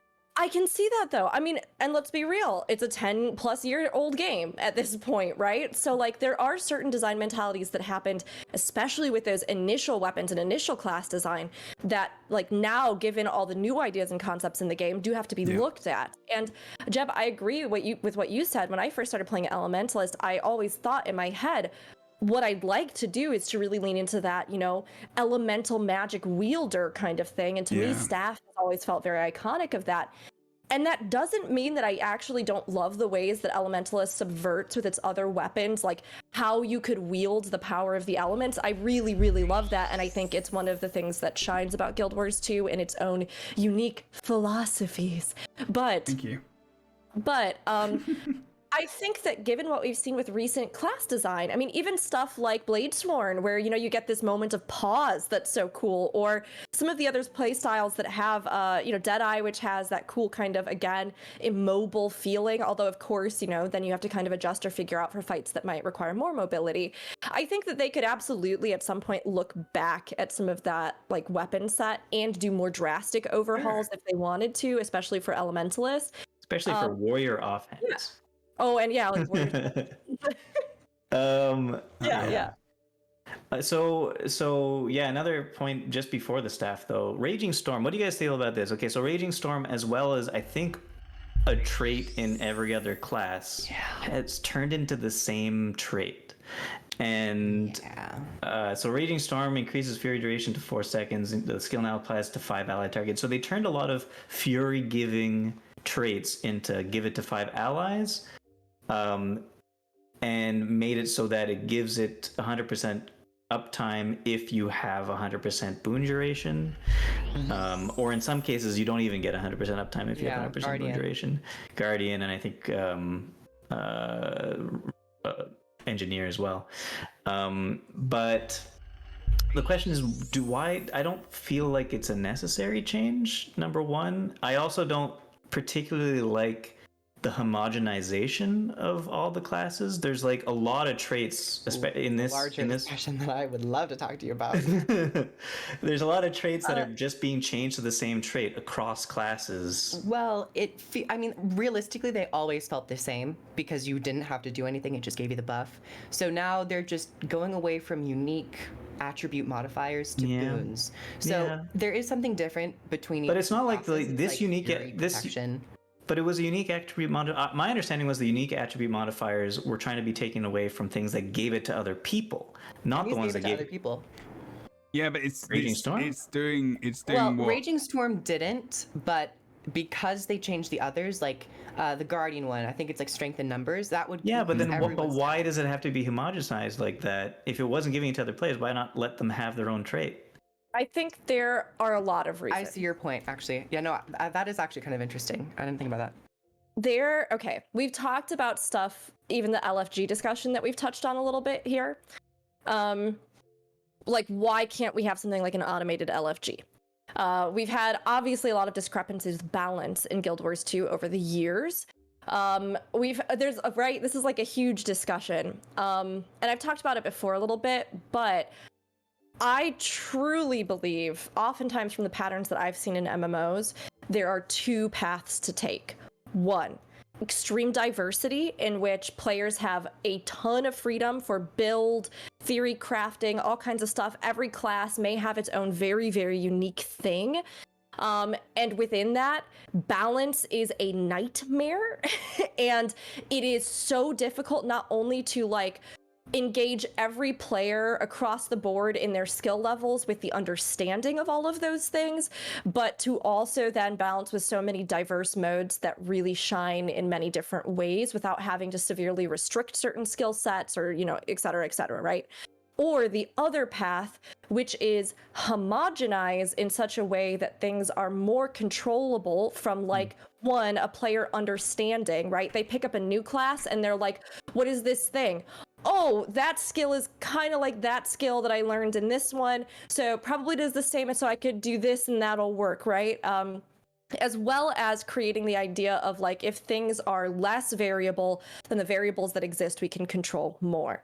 Now, I think there are like arguments to be made for both sides of this being really rewarding. In 14, we've seen an extreme homogenization that I think has robbed a lot of classes of identity, but balance is more balanced than it has literally ever been in the game. In ESO, we saw initially a huge amount of freedom of build. But over time, they started realizing, well, if people want content, if they want dungeons, if they want these things, and they're looking for them, especially in a market that has these things in other games in this recognizable format, then we have to some degree, introduce in the Trinity, right?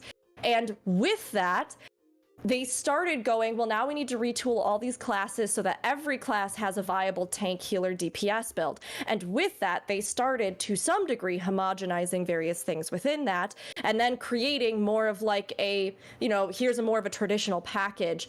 I don't think they have completely homogenized, especially given all the gear set unique things that they have and all sorts of stuff like that, but there certainly has been more of a narrowing down of it.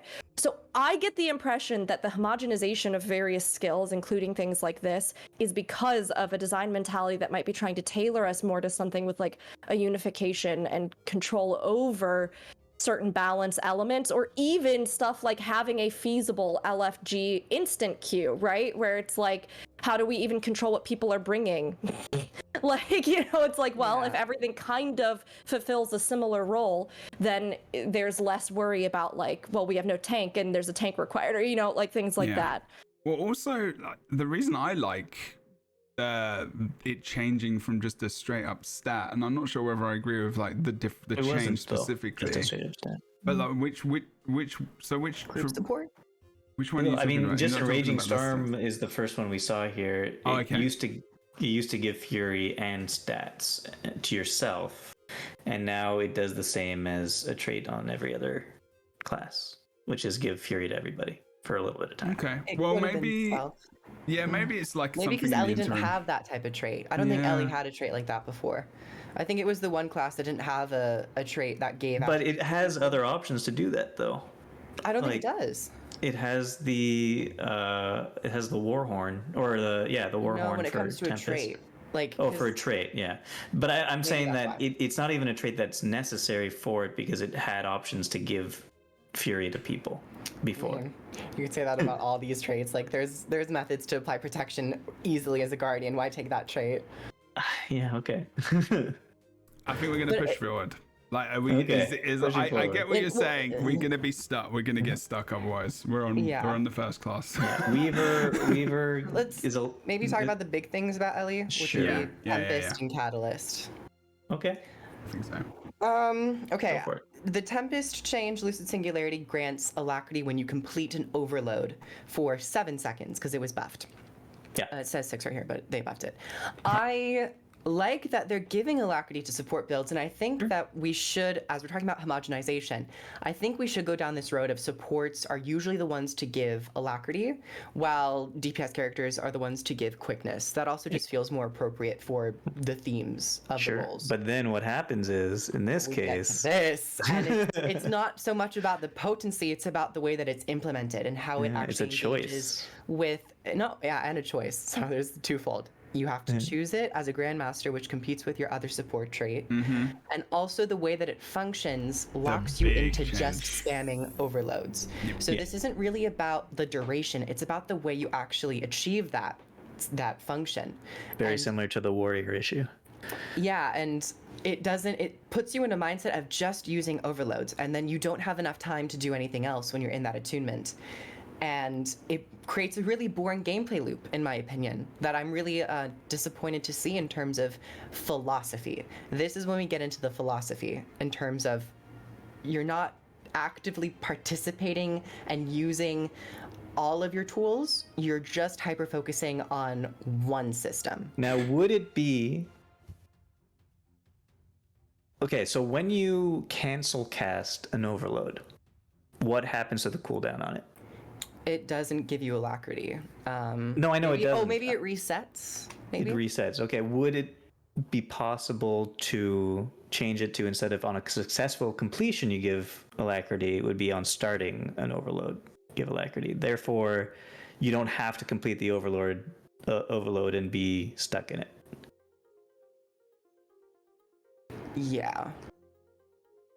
Would it be something where moving it out like to a different, not the Grandmaster, but moving it to something else that would then like, because how does it oftentimes function with other classes, right? Is this something that should be applied like as a passive with certain other abilities to keep the gameplay interesting?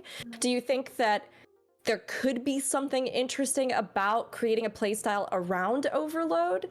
Or is it more so something where the previous playstyle kind of as it is interesting and, you know, engaging, but there could be a way to still allow that playstyle to do Fury, or sorry, you know what I'm trying to say. You could make that happen without necessarily like having to just put it all on this one specific skill. Yeah, and I think this patch didn't go in the direction which would have facilitated that, because they kept a lot of these boons and these systems to traits specifically.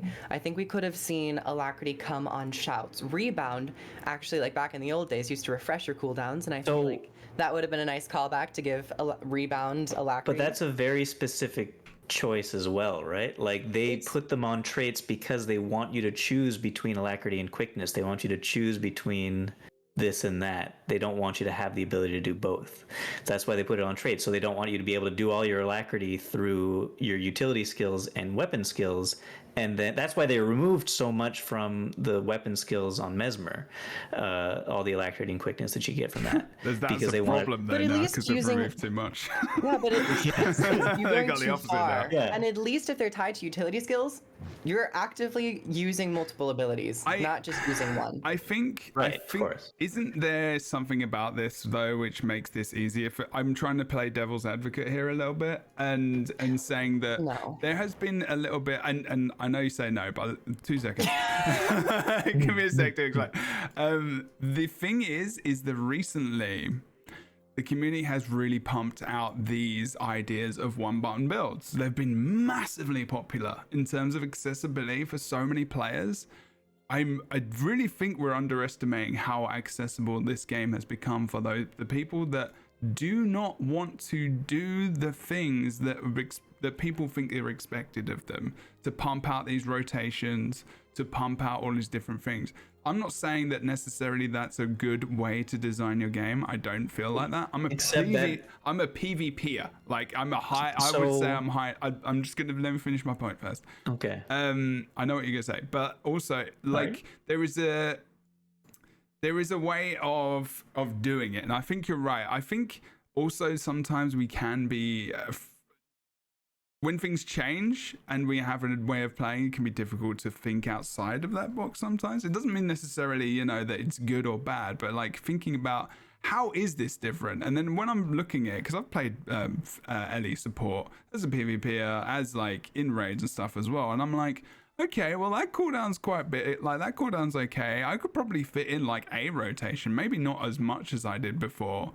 And what I would like to hear from you both, like, because you both play LE a lot more than me, and maybe you've played it in raids, is how much has this changed? Have you witnessed the change in gameplay, in the content, like raids or anywhere else, where you feel like you are genuinely doing a lot less in terms of, you know, key presses or ability actions, or you've been able to, or it's just been more boring to play?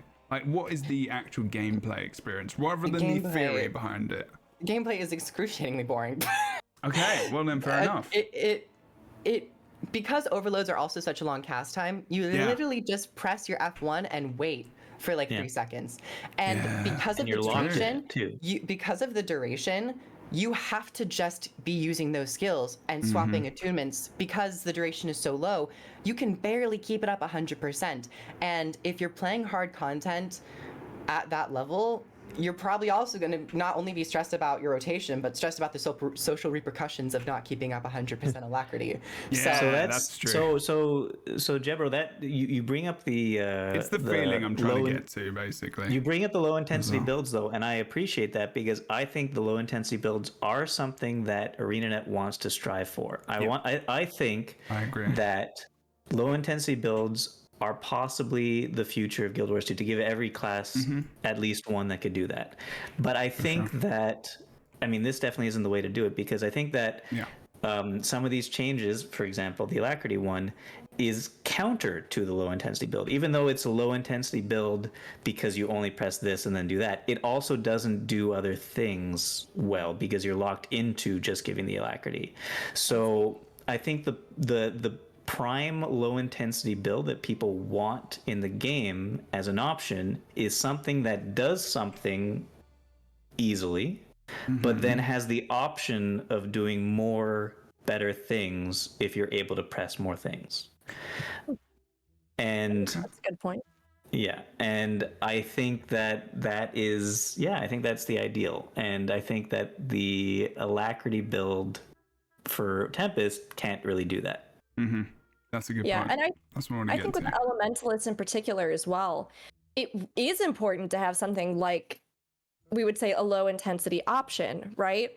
I think people a lot of times hear, well, if we put a more streamlined, I like to use streamlined a lot of times. Low intensity I think is also very good, but like having a more streamlined class, having a class that, yes, maybe has slightly like a more direct way of doing what you want to do, and like not having to push a million buttons. I mean, think about how many times you've talked to people, they're like, what should I play first in Guild Wars 2? And you're like, well, if you like to play piano, play Elementalists. And like that, I think, does make people nervous about picking a class that they otherwise might vibe with.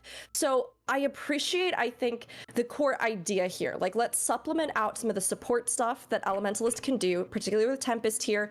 Let's try to take a look at it. But I agree in that I think that it feels like trying to put something into a playstyle that already existed that isn't super coherent all around, as like, this is how you'll play it as a support and it'll be fun, and this is the package, and this is the low intensity, or this is the, so whether that's like reducing some of the, like if you take that trait, reducing some of the time it takes just to purely cast that ability, or like doing other interplays off of it to make a full build that's kind of like rewarding and might be, again, more streamlined, more direct, but that is still satisfying. Like, I enjoy playing Druid, and it is on all accounts like one of the less, there's intricacies in it, but it's not, I'm not doing nuclear math to like try and to like figure out how to play Druid. You can enjoy those classes and still get good value out of them. I don't know. I was trying to think of something that sounded impressive. It does sound impressive. I'm using it. I'm using it as a sentence, and I'm going to throw it in there, and it's going to be done. But like, I think that there is a good idea here. It's just not fully realized, and it's it's very awkward, well, it's maybe, weird. and especially right now. It's weird because they've got a really good. I think it's good on Mechanist, where it's just like, if you're using Mace every so often, you're going to be gaining alacrity because you just pop a Mace skill in there every so often. Not that that's how people get the alacrity, but it could have been something a little bit more like logical, like in the rotation, rather than, it is a big thing. And like, the reason why I'm being devil's advocate is to bring a different thought process. It doesn't necessarily mean I agree with it, but like it does feel a little bit, if you're both LE players and it's a change that you're not enjoying at its core, that's valid and important. Like, if it's just like, and any way you're playing the class, I just wonder if like in time, if it's something that when we get some kind of context, which is what Grouch is talking about for next week, I'm hoping that there's going to be some changes that come along with that to make it feel like, oh, okay, I get they've given us this change. Maybe there is a reason, and they're actually going to start changing other things. But Crew's face is in turmoil. Can you say why you're thinking and feeling what you're feeling? Well, I mean, I know we're all waiting for the explanation with bated breath, but from not only reading it but playing it, I cannot see any explanation be a satisfactory one. Fair. Absolutely fair. That is a complete fair comment. I think, it's kind of like there was a patch a while back. Is when they removed some rewards for like from strikes to another strike or something, or from fractals to strike, and it was like they had explanations for it, but it was like it didn't quite make sense because anyway. I didn't mind that. I thought that was okay. I thought they were advertising. I thought they were just that advertising ended strikes up, like, more. not being that bad. That wasn't that bad. I never thought that was bad, to be honest. But anyway, that's okay. All right, we're gonna push on. And I think maybe that is a good theme and point to go off maybe and remember as well as we continue through. There might be some changes like this, but again, look what we're doing, everyone. We're talking about the changes in a respectful manner, and not calling people names and not doing anything else. Just gonna add that. Shut up, Jebro. Yeah. Oh well, there you go. But I'm not deaf, so it's okay. Okay. Catalyst, major changes here for you lot. There's big changes. Weird. Go for it. So they You're the LA players, so I'm not gonna go for them. They changed the buff that the air attunement well gives it from quickness to fury. Okay. Did you catch it? It's a fruit fly anyway. Okay. They changed it from quickness to fury, and then they made it so that you can get quickness back if you want to by taking a particular trait, and then that trait gives you minus 10% damage. I think it's incoming damage. No. I'm pretty sure. Well, I'm confused because I was talking to stream about this because I'm like, does this mean that we're doing 10% less damage, or does this mean that when you're in a sphere? It means you deal 10% less. No, you deal 10% less damage. Yes, the way it's phrased. Well, okay, this is exactly how it's phrased, right? Reduces all outgoing damage dealt by 10%. If it was reduces incoming damage, definitely would have. But it does say all. I was giving you the choice to get the quickness that Catalyst once had back, if you really want it, but you have to do less damage if you're doing it, because now you're support spec, so you can't do damage. And I don't technically mind that idea if you're designing an elite spec like that as a whole, but this being on one specific trait where your only access to quickness was taken away, and now you have to specifically take this trait. Yeah. That feels really rough, especially because Hammer, from the beginning, it also got nerfed, but besides that, Hammer, the weapon, feels like it needs quickness to work. And you had it originally on your air attunement, so you could give yourself quickness to make Hammer feel fun. But then it's gone unless you take a specific trait, and now it feels bad unless you take that specific trait. Do we think this is them trying to make a delineation where if you are playing in a support playstyle, you are because for sure, yes. If you're playing a supportive playstyle, your personal damage is the sacrifice, right? Because in theory, you are making everybody else more efficient.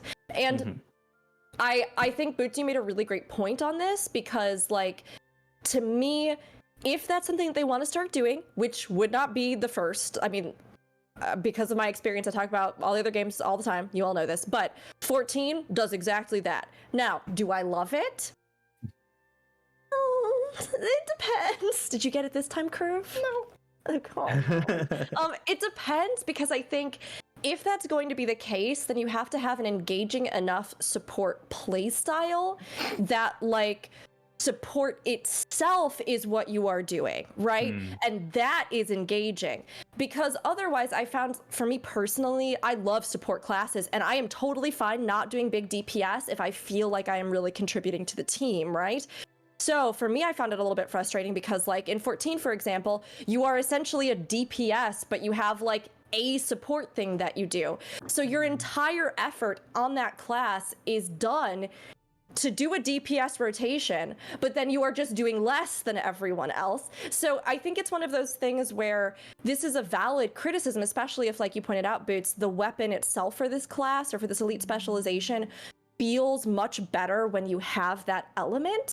Yeah. So that might be like this shift. I don't necessarily think is inherently a bad one, but I do think that it raises the question then what makes this engaging from a support standpoint. I agree with everything you said, by the way. I 100% but agree too. I need it to be consistent and be a part of the core elite specialization design, not a random trait. But isn't that I love what you're saying. I agree. That is the problem with Guild Wars 2 though, because like it was not even built that way.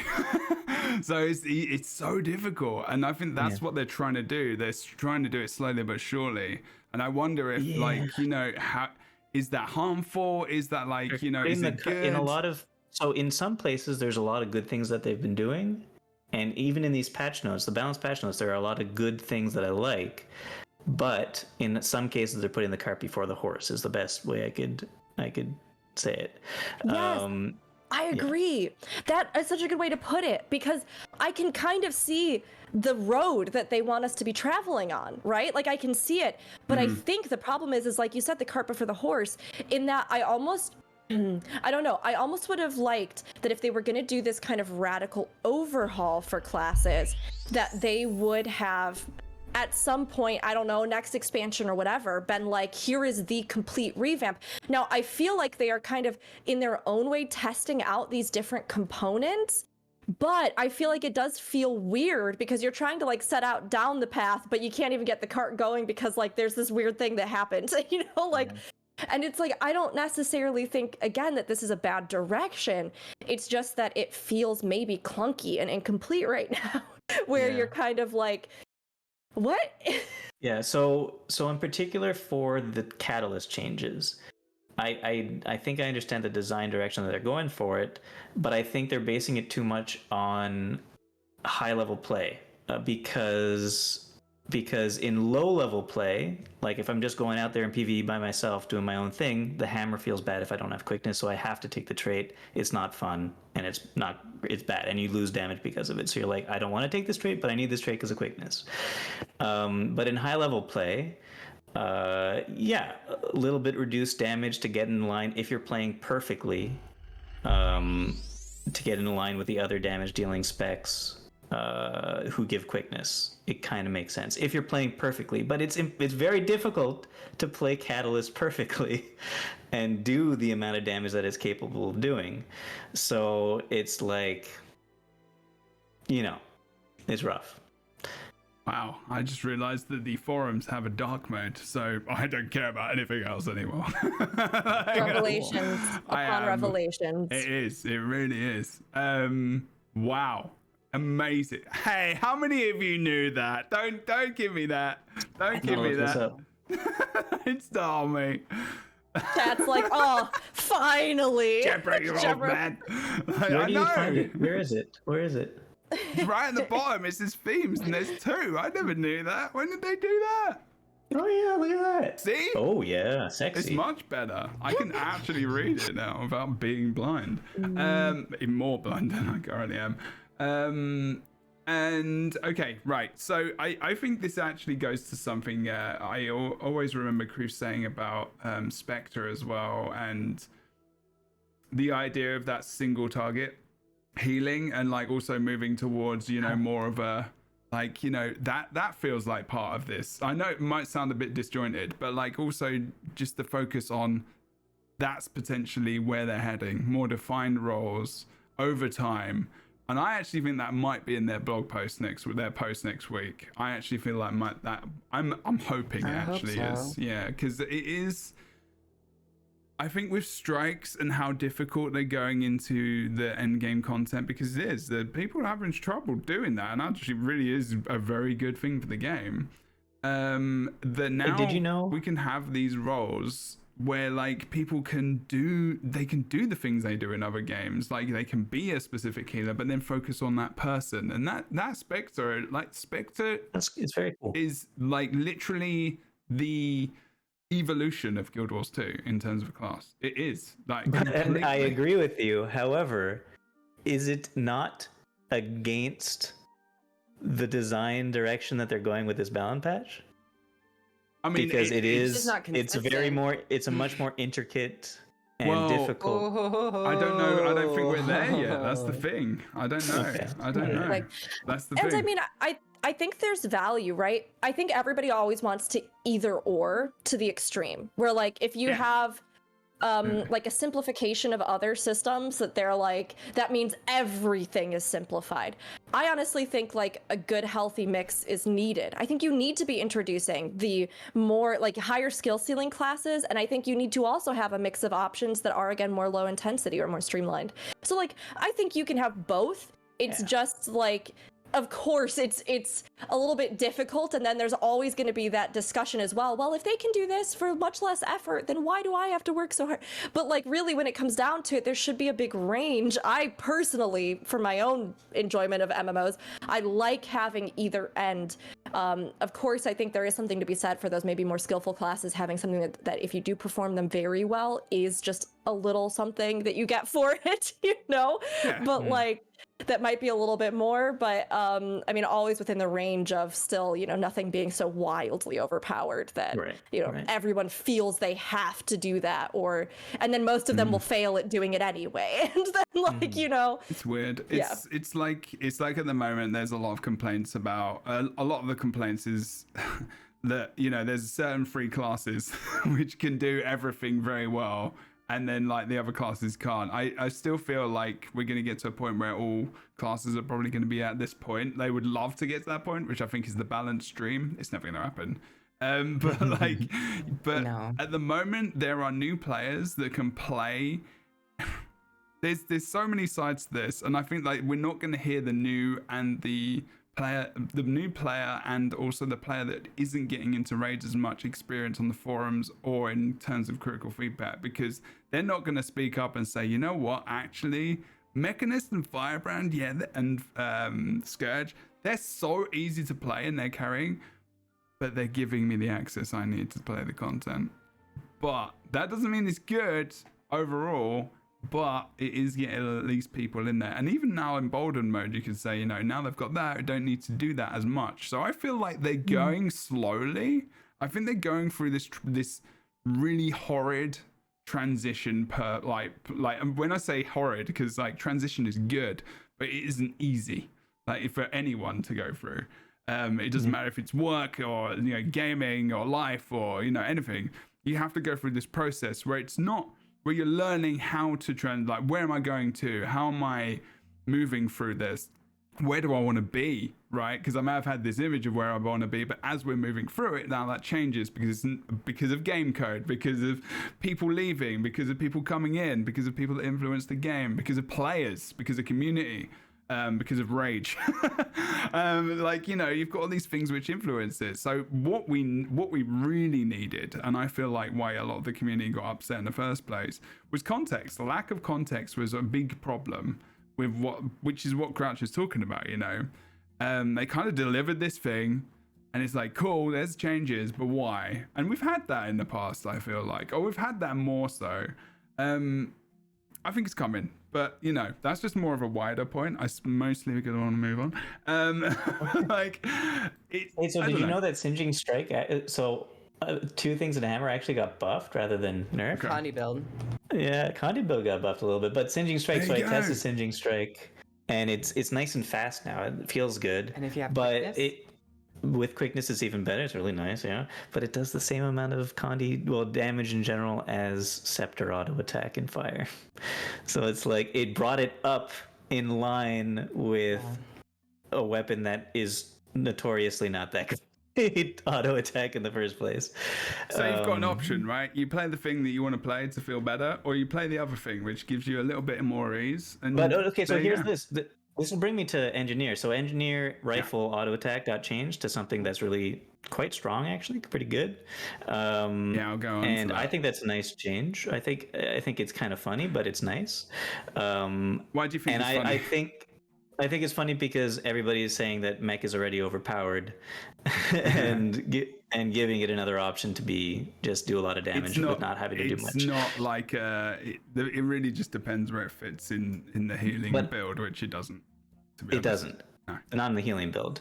But I would say though Damage that it build. is something. Exactly. I would say that it is something that I think wouldn't be bad to spread onto other classes. Give auto attacks on all the other classes a little bit of a buff so that you have those low intensity options that you could do where you could auto attack and do a decent amount of damage.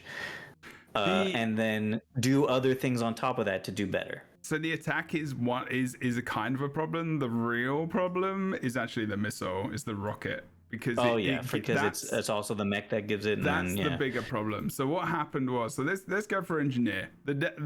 Okay, this is my baby. This is fine. Okay, all right. So go. This, and everyone feel free to comment as well. But I will tell you some things which are a little bit disconcerting. There is a big flash that comes from the missile. I've been seeing like there's something where aim assisted rocket is on the explosives line. So it's right up here, right? It actually says on the trait as well. That the mech can get it as well. What was cool was, and we talked about this a long time ago, was it felt like you were programming this mech, and it was quite cool. So you could use different traits in Mechanist, the Mechanist line, and it would, relate to explosives, which is what it used to do. But they removed it, and I'm gonna get sad about that in a second as well, and that's okay because I can feel that way as well, and that's okay. I'm not going to be like ragey about it, but I'm talking about the explosives trait. So that explosives trait changed, but first of all, this is cool. So they've actually moved it around, but I didn't get to that change until after this, and I was like, oh, they've got another trait line which is going to interact with explosives. That's cool. So yes, this is rad. Like, this is awesome. And basically, if you've got this trait in explosives, which is aim-assisted rocket, it's just this rocket which pops out every so often. Is it an active ability? No. Is it very passive? Yes. It increases people's damage. It's great for accessibility for other players, but it can be a bit much because it just happens all the time. So I will show you on this column in PvP, they're going to nerf it. You just keep pressing 1 and you can see how many times this rocket, aim-assisted rocket, is going to come out. There's my one, and then there's the flipping mech's one. It's like... they reduced the damage on it though, by the way. Yes, they did. Yeah. I think they're going to change the cooldown, maybe the ICD on the rocket for the mech itself. Maybe. But the rifle burst is great because it is now interacting with it's an explosive. So it's like a bot. It's like in bombs. So it's being a bit more of a kit. So it's a bit like having grenades or bombs. It's now an explosive, and so explosion. Sorry, and so is jump shot, which is cool.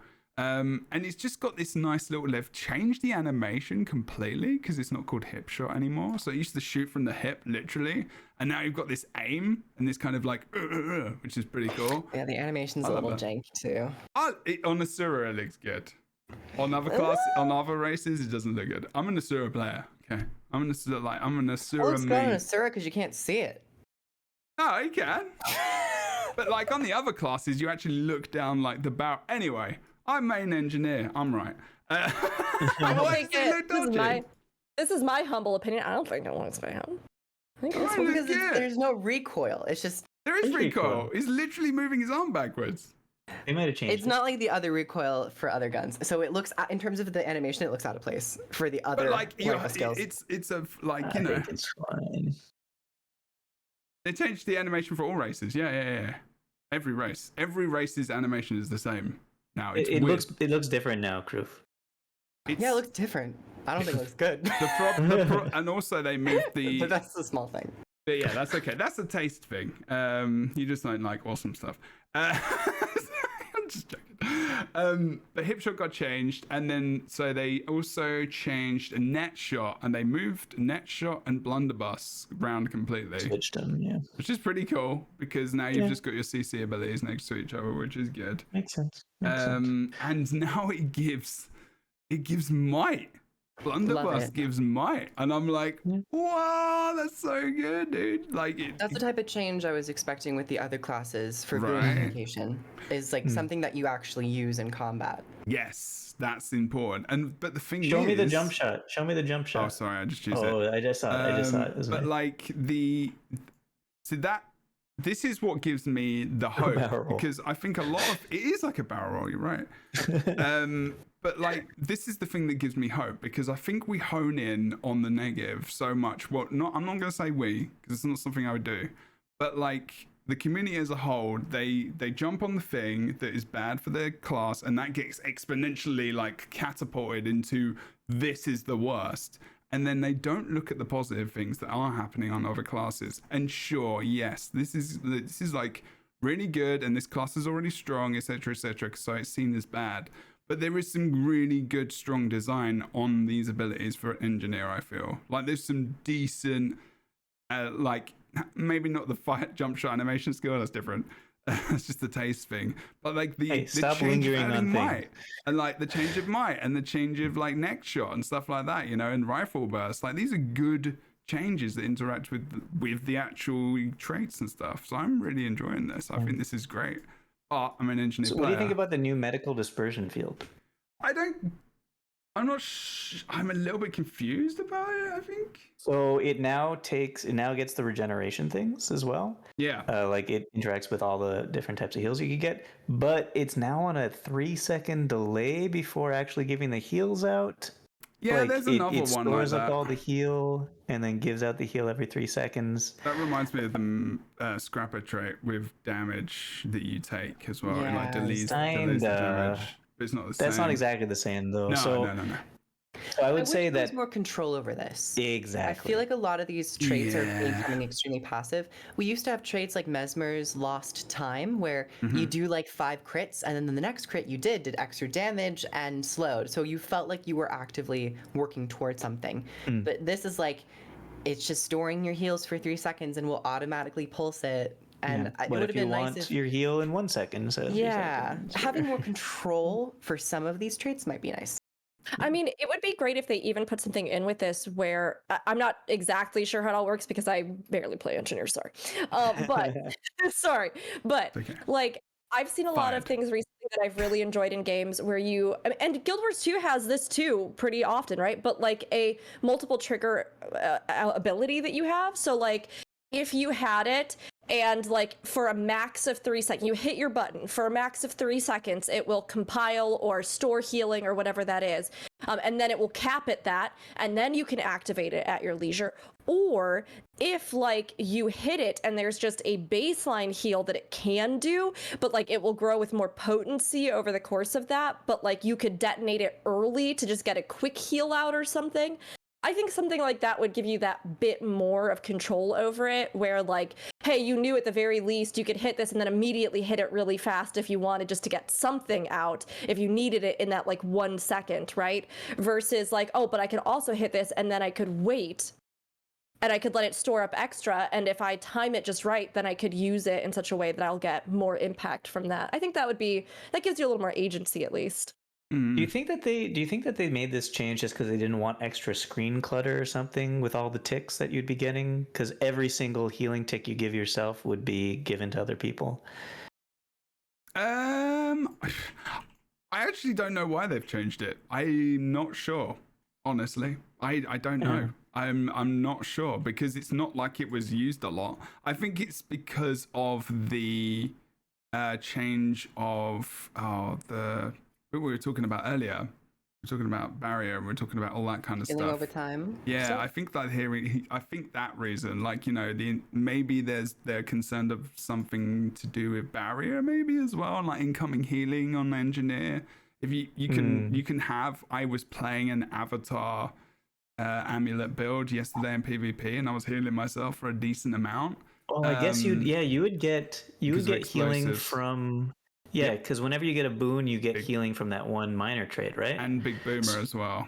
And Big Boomer. So like, yeah, maybe it would just be like annoying to other people to continuously see healing on their character Well, I of mean, tiny little packets. Maybe it's a server issue. I think it's a concern over like too much barrier and just the healing in general. Maybe I don't know. Yeah, so it's really I'm not 100% sure. It's more of a wild guess, honestly. But yeah, Kroof, on Norn, the rifle is it doesn't look great. It does look like they're having some kind of attack. I'm not gonna lie, like it just looks like you kind of got quickness, and I don't know, it does look very odd. But anyway, I'm gonna jump back over to the traits and quickly just dash through this. But yeah, there was something about they changed. I'm playing Scrapper there apparently. Guardian's next, by the way. Guardian's next. Yeah, I know, but we're still on Mechanist. Okay. We gotta go fast though. No. We need to give Jebro some quickness. You need to give me some quickness. It's because it's engineered. We talked about Ellie for so long. Good Jebro, lord. I'm gonna do 3 seconds because I gotta use the ability that's gonna. Just hold on a second. Oh. Okay. Not the Tempest read. Okay, we're good now. Wait, what Use did some you do? quickness. Go on. Oh my god. Wait, where were you? Oh my Don't worry. god, you went for the Don't worry overload. about Sorry, it. okay, I was slow. Don't worry about it. I was slow. Sorry. I'm normally Which is a there. condition in Guild Wars too. You should cleanse that. I'm normally there. Let's keep going. But yeah, so they did change a big thing in Mechanist, which is what they changed the Jade Mortar mech thingy, and they give you quickness now on the third skill of mech rather than actually having this awesome interaction with explosives, which was very unique, which is actually very disappointing to see. That's them going backwards a bit. So what they've done is they've moved the interaction between explosives down a couple of lines, which is so they've kept it there still, but I don't know. I'm a bit sad about that, honestly. I'm just like, oh, that was such a unique, cool thing, but now we're giving you quickness. Why though? Yeah, I mean that's a lot. That's patch. kind of how I feel about a lot of it. Yeah, but that's the thing. Like, it's not. They're taking away a lot of things that were unique and make it more homogenized. That's the thing, and that was a bit sad for me. I was just like, yeah, I don't know. Especially on an elite spec. I can kind of see arguments for homogenizing the core classes. For sure, yeah. But when it comes to elite specs, that's where I feel like you can really have fun and you can really go a little bit more wild than you would, because so long as the base professions can do mostly everything, then you can start to have fun with these elite specs. Kroof, I actually love that. I love that idea because, like, in theory, if we're looking at like a progression of learning, right, you're going to learn your core class first. So, like, if you, in theory, even if you blast through it, you still have to play that core class for a while, right? Yeah. Unlock all the skills. So, like, homogenize, I honestly think homogenizing that experience and using those things as like a cornerstone for then even how they want to build and iterate off of elite specs is such a good idea. But then give each elite spec a little something unique about them, because then you do feel like, here is this thing. I think you should still have some of the building blocks, because I'll devil's advocate on this. I'll do this time. Because I do think one of the big problems in Guild Wars 2 is the fact that there is so much happening that literally people who are just coming into the game don't even know how to begin to parse. Like, what in the world do I even need to do other than just hit things with a sword? Like, what in the world even comprises being support in this game? Yeah. Like, even down to just the language of damage over time, Condi damage, like, all of that is different from what players expect, and they don't understand a lot of times what those building blocks are, and they don't really understand how to like look for certain things that create, again, like, this is what I'm doing for support. It's clear to see this is a heal or this is a this, right? But when it comes to actually making those higher brow decisions of like, what even is the difference between quickness and alacrity, or like what even is the difference, players coming in, they don't know. So like unifying a lot of that within the categories of like, yes, we need to have more redundancy across so that players encounter it more and have a fundamental understanding. That's important. And I actually think it's a good change. But yes, I think the elite specs are a great spot to have something, even if it's just like one major thing that is wholly unique to them, because then you're learning your elite spec and you have, oh, what is this thing? oh, like that's what this does. And of course, that's hard to deal with when it comes to balancing stuff around unique buffs and et cetera, et cetera. But I think there are ways to still have a sense of uniqueness within those classes. And I think the elite specs give a great opportunity for that. Yeah. I mean, even with like Spectre's design, right? That was so unique in and of itself. So there are definitely ways to do it. For sure. Okay. That's a good point. Yeah. I think, well, hopefully we get a little bit of explanation. Maybe there's something coming down the line. Okay. Well, also there was another big mechanist change, which is very cool. And it was just that if you used your third skill on Mace, you would get this cool little punch glove coming out from the mech, which gave you a stun, which has changed. But now it happens on any weapon, so that's cool. That's nice. That is very cool. It's a very cool one because it was a problem. You get to immobilize them with your gun and then punch them. Well, and that's why they changed a little bit of rifle as well. I think they moved the immobilize to 3, so you get that double bubble. Double bubble. Pretty good. Let's keep going for the other things. Go on. Sorry. Yeah, Guardian. Yeah. So Guardian. Speaking of little changes to Grandmaster traits that we don't quite like, changed the perfect inscriptions, made it boring. I mean, it's probably better, but it's still boring now. It is definitely better. Too, and I was like, it is probably better, but it lost its flavor. Perfect. Yeah. Let's remember. Do me a favor as well when we're talking about these things. Say the line and where it is in the traits. Yeah. Remember when this show is very big for new players as well. I appreciate it. I gotta go find it. Is Radiance Grandmaster. Thank you. This now no longer grants Signet passive effects to allies when activated. Instead, Signets continue to provide their passive effects while charging. So it used to actually share out the passives and buff allies and give them a unique effect. They've gotten rid of that. And nobody really used it, but I really wanted to use it. I really wanted to make a 10-man or a 5-man Guardian comp that only used passive perfect inscriptions, and give people like 10 stacks of the one that buffs your condition damage, and you could just give somebody 3 times as much condition damage as they would normally have passively. And I just kind of wanted to do that, but now it's gone. It's a little bit of a shame. People might actually use the trait now, who knows, but now it doesn't really feel like it's deserving of a Grandmaster slot. This feels much more like a major or a minor slot now. Maybe we could do something together, Kroof. I really want to. Have you ever seen, like, in hockey, they have graphs of analytic metrics of this team is, because of the way they're playing, this team is playing like it's the x-axis is from bad to good, and the y-axis is from boring to fun. Yeah. I would be down to do that. Yeah. So we put all the traits on a graph of bad to good and boring to fun, because some things are fun and good, some things are boring and bad, but some things are fun and bad. Yeah. Or boring but really good. Exactly. Yeah. And I like to do that with all the traits. I think that'd be fun. Yeah, I think you should definitely talk about that. I think you should definitely do that. Okay. Maybe a side Moving on.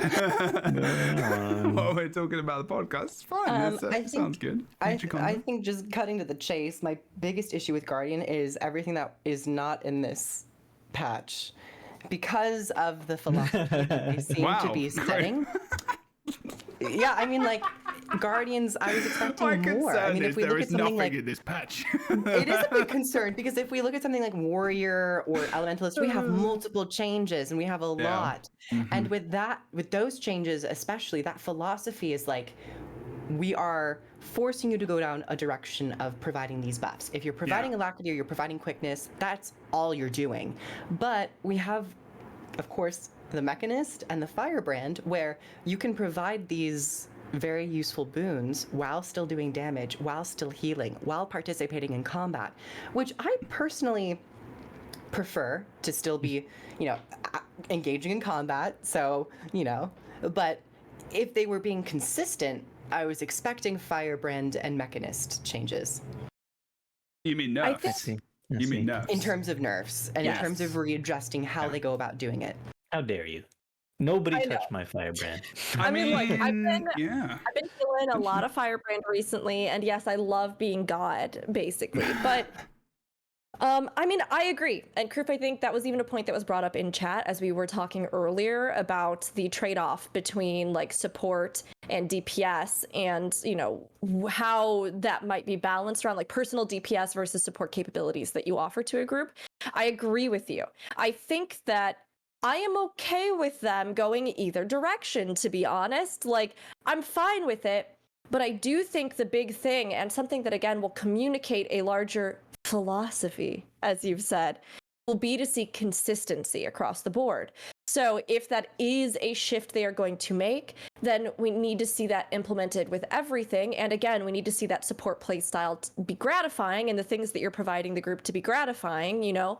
But like it does feel a little bit weird to have like one class that has to take a penalty when they may not offer, right? They offer probably on par what the other classes do. Now, if they offered way more support at a penalty, that would be interesting. Would it also possibly make them meta? Sure, but like it's one of those things where I think you do need to go either consistently across the board, or there need to be distinctive reasons that you may be making certain classes have more of an exchange in personal DPS or the support that they offer, if that's what you're going to do, or have those exceptions, you know?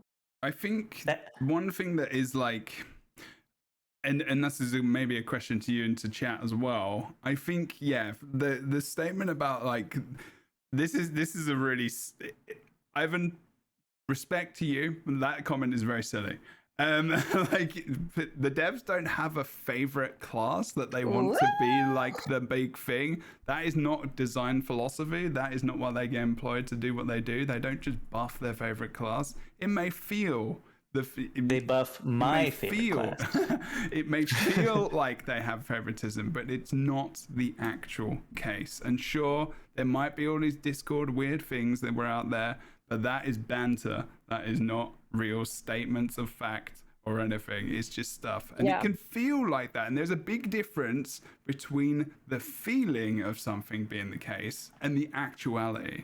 And when you mix that between the logic and the what they do as their job, then you start to create this really aggressive kind of, you know, opinion about things, because you're like, they're not doing the thing, you know, they're a favorite, they love this thing, they just like guns and stuff, and then they're, you know, buffing the guns and things.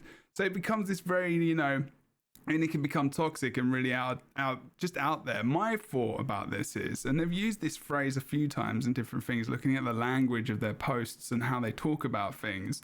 They've said at times, and I'd have to try and pick it out, that they've got classes to a place where they feel like they're there. Like they've got this class, and this is kind of where they would like to see that class be, but they're really struggling and getting those other classes up to this other place. So whereas we're all kind of thinking, and this is probably going to be a very unpopular opinion, but that's okay, that they should be nerfs, it's about, I think they're trying to pull things up. They're not trying to pull things down, because which is probably wrong. I don't agree necessarily. There are two classes that are overperforming. From a logistics standpoint, is it overperforming? It be easier? That's the thing. It is overperforming. Why is drastically? I just look at the landscape of what it is now. Yeah. I've been playing strike missions for the week. I've only seen firebrands and mechanists. Only. Right, and so that was also beforehand as well. But they were extremely strong. That's the point I'm trying to make. Sorry. But I'm saying that if we have two, maybe three, we can include Scourge. If we have three overperformers and 7 other classes, logistically, wouldn't you approach that from, we should maybe tackle this to bring them in line, rather than tamper and have these balance patches where we're trying to bring things up, but we leave it in a worse state? That's what I don't think. Now, the leaving in a worse state, though, I don't think is intentional. Oh, no, of course it's not. No. It's not maybe intentional. If you brought the other classes up, I know, but if you brought the other classes up and did it properly, I think that's a fine design choice as well. Well, yes, but the reality is that it didn't happen. Yeah, fair enough. I think there are 5 different components to this one I don't know, short essay we've all just written together or spoken together, this one monologue, right? First and foremost, I do very much agree with the idea of favoritism maybe not being something that we want to lump under. I think about this as well with the fact that, like, oftentimes we almost create our own reasons to dislike others, if that makes sense. Like, Absolutely. you think about this person, like we think about a person that you've known that made you feel awkward, and so then, like, in your head you start thinking about, like, well, it's just because they hate me, and it's probably because they're selfish, and it's probably because they're this, or this, right? So we assign all these things to something as like a blanket sweeping statement that then just like we feed with our own resentment, but that may be so wildly off base. So like Jebro, in that case, I absolutely agree. I think just like labeling these kinds of things under the umbrella of like favoritism, I think is kind of a disservice to the greater discussion. And I think it creates this very personal sense of victimization that I just don't particularly like in a video game scenario. Because again, remember, they're trying to get people to play their game and pay them money. So I don't ever think it's a case of just like, you know, really truly that being it. Now, I do think within that, there is a problem of like, perhaps there is somebody that does play a class a lot. And like we all, even just as players, to get a big understanding of the game, do have to have a broad understanding of different classes. Now, devs, it's very different because they do not have the time, right? The devs in Guild Wars 2, I think, play this game more than many other devs can in games. But like, again, the amount of just like personal dedication they will have on any given day to like learn every single class down to the molecular level that, like, you know what I mean? Like, we as players have much of that time, whereas as devs, you are balancing 50 million things you're trying to do for your release. So that is why player feedback and stuff like that becomes a valuable tool, or even stuff like mods in communities becomes a valuable tool because players have the time to dedicate to a single task with such energy and so many hours that oftentimes the devs can't. So I think it is important that they take a look at the meta. I think it is important that they take a look at this feedback and that they act on it. And yes, Kroof, I agree with you in the sense that there are certain classes that are performing incredibly or that do so much that it is overwhelming to other classes, right? Now, sorry, I had so many thoughts off of what everybody else was saying, and I was like, okay, I'm going to catalog them and go through them, right? So now with Jebro, I think your statement about the idea of raising the overall ceiling of performance is not something that is utterly unique to Guild Wars 2. They recently said the exact same in 14, that there were several very powerful classes that were sticking out like a sore thumb, and that they wanted to, again, raise the floor. Now, have they done that perfectly? There's some things that still, you know, but I think, have they done maybe a slightly better job than Guild Wars 2? Sure, but they're also dealing with a lot more homogenization, like we talked about earlier. So it's much easier for them to control exactly what raises that bar of usefulness within the community, right? So all of that to be said, I think that raising everything to the level that some of these other classes are at, like Kroof pointed out, is maybe not the way to go. I think the idea of just straight up nerfing everything flat is also maybe not the way to go. I think they have to find this middle ground. And I think they're really struggling to find this middle ground. And it feels a little bit like they don't want to take things away from other people while they're doing that, but they also aren't quite sure in certain cases what would raise that level. And then again, we end up with these weird trade-offs where stuff like this goes live, and there may be these big, strange, huge, gaping holes where players just are trying to figure out what's happening. Like, what do you do if you start suddenly nerfing these things which have helped people to get through? Like, it's...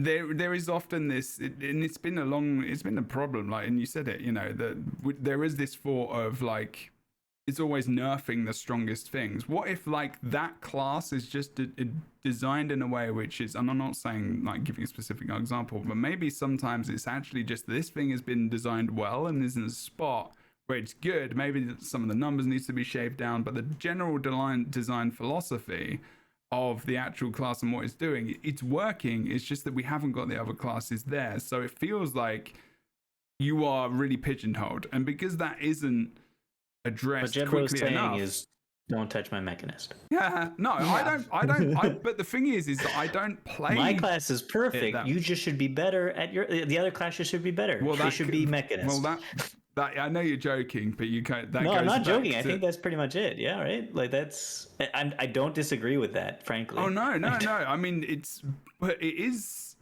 I mean, it's okay, but it is a bit boring as I'm saying. But like, it's the problem. Still got this like place of. It's always our opinion as humans. It's always like that thing is better. Bring it down to my level. So why? But also, in this respect, I think taking up those classes to a place, but there's so much work to do. Is just a better way. But like Rook says, like maybe bring the top end down a little bit, like everyone else a little bit more up. And I feel like again, like next week, I bet like 2 gold. Maybe, well, not massively cool, that's a lot. It could be the way it is next week. And like when they kind of go from the exploration of like, what the fuck are we actually doing? And like give us some context of their actual plans. But it is a heated subject for sure. Boots needs to go to the bathroom. No, I need to say something. Sure, yeah. I just need to finish my thought. Otherwise it will go.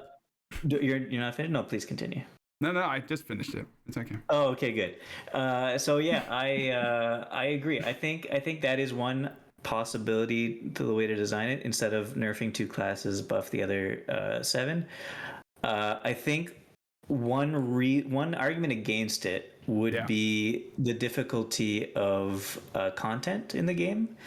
And for a long time, people were saying certain things are too easy because classes are too strong, because things are currently in an overpowered state, and mostly because Firebrand and Scourge and Mechanist. Well, now Mechanist wasn't part of the discussion before, and I think that that's very valid too. But I think that at this point, I don't know if people are, or I don't know if the devs care. Well, not care. No, I don't know. I think it might be, with Embolden buff, for example, they want to get people into the more difficult content, and if that means making the non-CM stuff more attainable because you buff the other classes instead of nerfing others, that might be the way they're doing it instead of nerfing others. I've got a really good example actually of pulling things down, and when the community actually came out and are still not happy.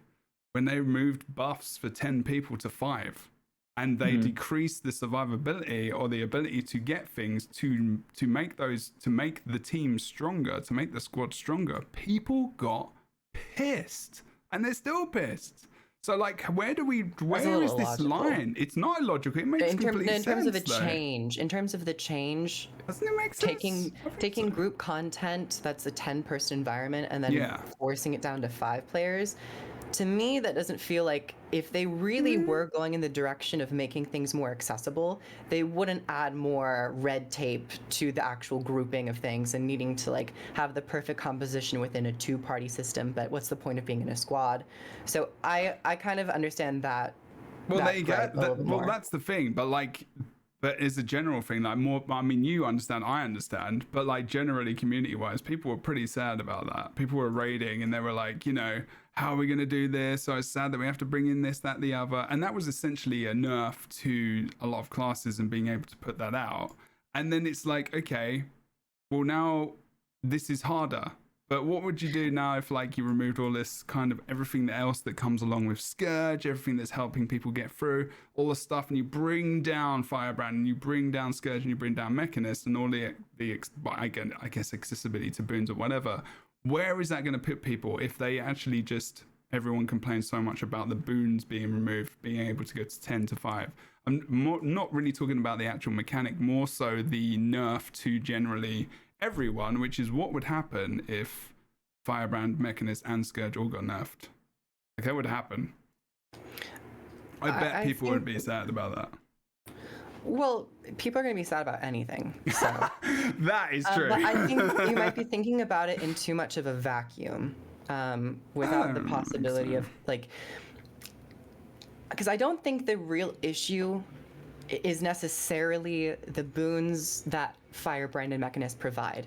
It's the way they go about it. Firebrand has access to 30 skills at any given time. Oh, yeah. I'm just talking very general. I'm just giving general examples. Well, yeah, but this is a general, what I'm saying is a bit more of a general design choice that they went with Firebrand and Mechanist. It's the fact that these two classes, it's not what they provide, it's how they're providing it, which is the issue. In terms of, like, of course, you could nerf all the durations down to a half a second, and then people would be like, yeah, it's nerfed. But it's still the same rotation, and it's still all of the same quality of life features that you get with Firebrand and Mechanist. So people would still probably play it over the other classes just because you have so much. So I think that this comes down to a design issue rather than just nerfing numbers. And yeah, I think if they adjusted the design, it would make, once again, that consistency with the other classes. You wouldn't feel like Firebrand is overperforming because you can do everything all at once. I think we're just going to disagree on this, and that's okay as well.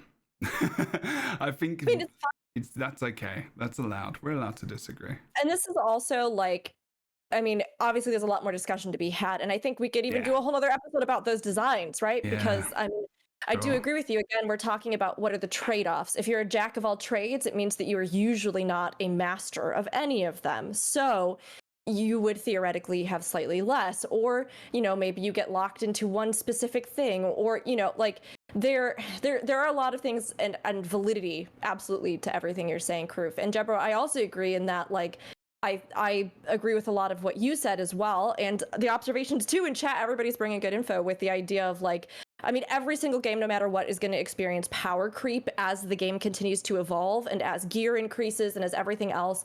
And, like, when we talk about gear increasing in Guild Wars 2, obviously they've had a fixed gear cap, but when you think about the majority of the population that are better geared at this point and stuff like that, that also affects it. So, I mean, many other games even have had to retroactively go in and adjust the bosses, not even necessarily just the classes, which is also a whole other component of this. But I think as far as, like, the nitty gritty goes of something like Firebrand and Guardian, I think that's probably a discussion better served in, like, a much more dedicated way with, like, an overall class design discussion.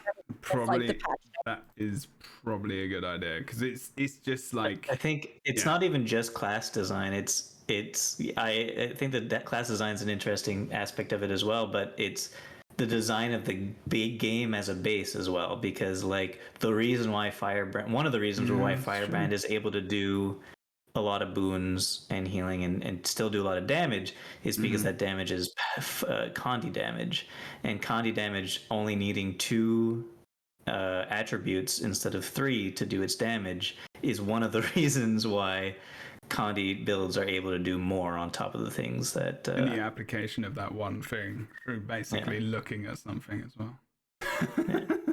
Which is unfortunate. I say these things with passion, and it may sound like I'm angry. I'm really not. So I hopefully, like, everyone in this podcast, I think knows how I talk right now, but, like, I just get into it sometimes. So yeah, if you're listening or watching this and thinking Jebro's angry, I'm not angry. I don't get angry. It's an actual problem.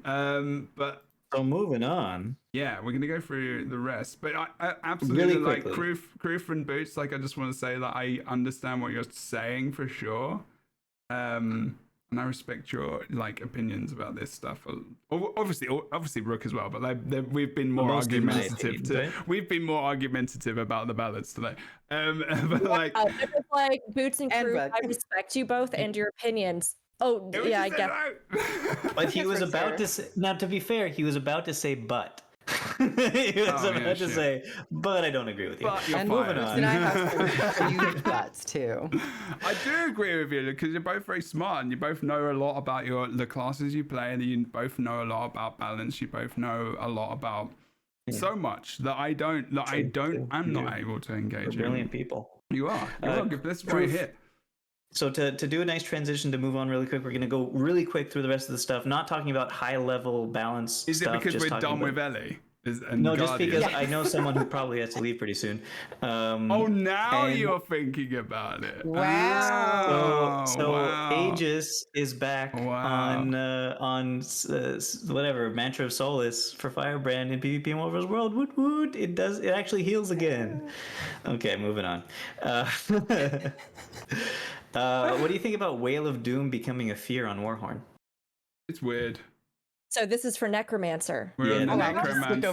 We're in the Warhorn 4 skill, which was used to be a daze, and now it's a. Is it day? Yeah, it was daze. It's a now it's a fear. fear. 2 seconds. It works well with. I like the reason I like it is it works well with the fear trait on Necro. Yeah, of course. I mean, that's it. I think it's a huge buff. Yeah. I didn't think I would like it, but I once understanding all of the other effects that fear can provide, I think it actually is a better change. And I like the weight behind it now. I think it has, it feels like it has a longer cast time or something. Are we actually skipping Mesmer? Is that like really? I know. Okay, fine. We can talk about Mesmer. All right. Okay. Sorry. I actually. Whoops. Kroof and Rook, what do you want to talk about Mesmer? I mean, it's my opinions about Mesmer. My opinions about Mesmer are bro, you only play engineer. What are you talking about? I play all the classes. Jesus. Jebro, some people here respect my opinion. Yeah, exactly. I'm like one of the biggest multi-classes on Twitch and like playing so many. I play all the classes, man. Not all of them. Not all the time. But a lot. I just like engineer a lot. All right, Mesmer, let's do this. I just think my overall impressions of Mesmer are similar to that of Revenant, Warrior, and Tempest in terms of taking away access to boons and putting them on traits. So essentially, they took away quickness and alacrity on the shield and the 2 wells, and now you can only get those boons if you choose your specific trait that you want to do. So you basically have to choose between alacrity and quickness. Yeah. Not a huge fan of it. It takes away some of that class identity in a way, and it kind of once again like pushes you really hard into one direction. But the band? Yeah, I was gonna say, please don't push me in that direction. I am not interested in that. I mean, again, I don't mind if they decide to prescribe either of those towards a support or DPS playstyle. I personally don't mind, but I think, again, the whole package needs to be there, that like it has a good synergy with everything else that it's doing, and like how those play styles might be interesting. It doesn't seem like, and maybe I'm totally wrong, and please correct me, other than Virtuoso, I feel like I haven't seen too much just mouth frothing about Mesmer. I think it's because Chronomancers are like used to. Yeah, they had a long line of nerfs, especially at the and also they were so strong for so long. Everything happens to Eeyore kind of deal, you know, like they just roll with it. Yeah. Well, I mean, it's also like, I don't know. I came up with this is a pretty good question about just general balance as well, and in various games. I guess this happens more in like MOBAs and other PvP games as well, but potentially in like MMOs. But there's always this idea of making something else the meta so that it just changes around the play style of like raiders or teams, or so, you know, like when your favorite hero in a MOBA might just rotate out in terms of strength, like that just goes, and it might pop in back like, you know, next season or the season after or whatever. Do you think that's a good idea to like, do you think that's something which comes into their mind sometimes? They're like, maybe we should, you know, just pull this down so we can encourage people to pick up this class so that we have like a different meta kind of evolved. Do you think that's something sounds a little bit like what Kroof was talking about, and you were arguing against No, 5 minutes ago. No, I mean, but like, it was literally no, but like, I mean, that wasn't how you explained it. That's not how you explained it. That's not the way I got it. Well, that's still riding the line of that they are intentionally like. No. I guess from the community's perspective, like evil mastermind, that's like different between altering the machinations because they. Well, I mean, that's not like you favoritism. said intentional, but like it's not intentional favoritism. No. But it's not favoritism. It's design. That's a design. That's a design thing. That's something that actual games do. That's something we know this, right? This is something we like. You know. MOBAs do this on purpose to encourage meta shifts and to encourage other teams with those strengths to get better and to have a chance to come into their own or to have a trend, like, you know, and also it just shakes things up. It's not like a do you know what I mean? It's not favoritism. It's well, you could categorize it as design. favoritism for that moment of time. If you want to, I guess, but it's not. I don't know. In the deviation again, and I guess it's because I feel like favoritism to me indicates like coming from a personal place of preferring something over all others, and then like showing continued deference to it. That's right. And now, of course, there are arguments to be made about the fact that certain classes maybe have been left untouched for a very long time, which does give a sense of that. But I do know what you're trying to say, Jebro, in the fact that like with the MOBA example, it is less about like who's our favorite child at any given time. Now screw everyone else, and they like live.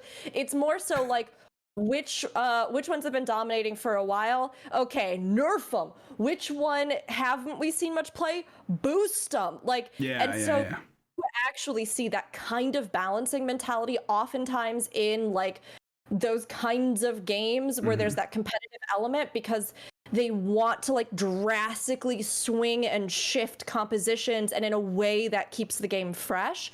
In MMOs, I think that minus like PvP modes, it's a little bit different again, because like depending on restrictions, can you have all the classes on one character? Is it even accessible for you? The gear that you spend your time getting for each of those, right?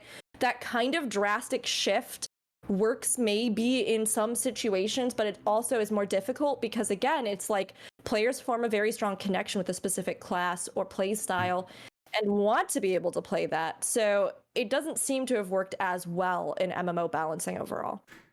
Yeah, I think maybe it's just the word I don't like because of the insinuations of what that means. Because I don't think that's the. But so maybe like, that's what I'll say. Well, to answer your question was, do we think that's what they're doing with balance?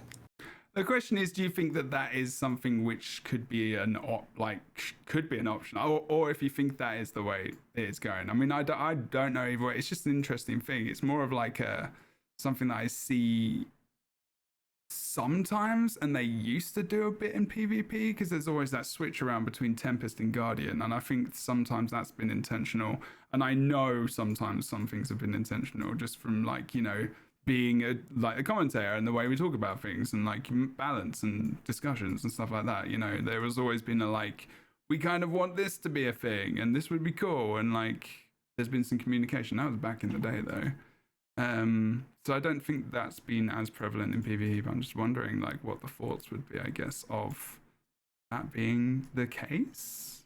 I think it would be nice if they finally nerf Firebrand and Scourge, because then we could see that actually be a case, but it's been years, so I don't think it's an active thing that they're doing. It would be nice. Okay. I can be I can change my mind as well. I can be persuaded. I'm not 100% stubborn. Just a little bit. One of my favorite things is to mimic Kroof's faces when you make them. I just really like, you're like, I don't just like, and that's new. They can do that.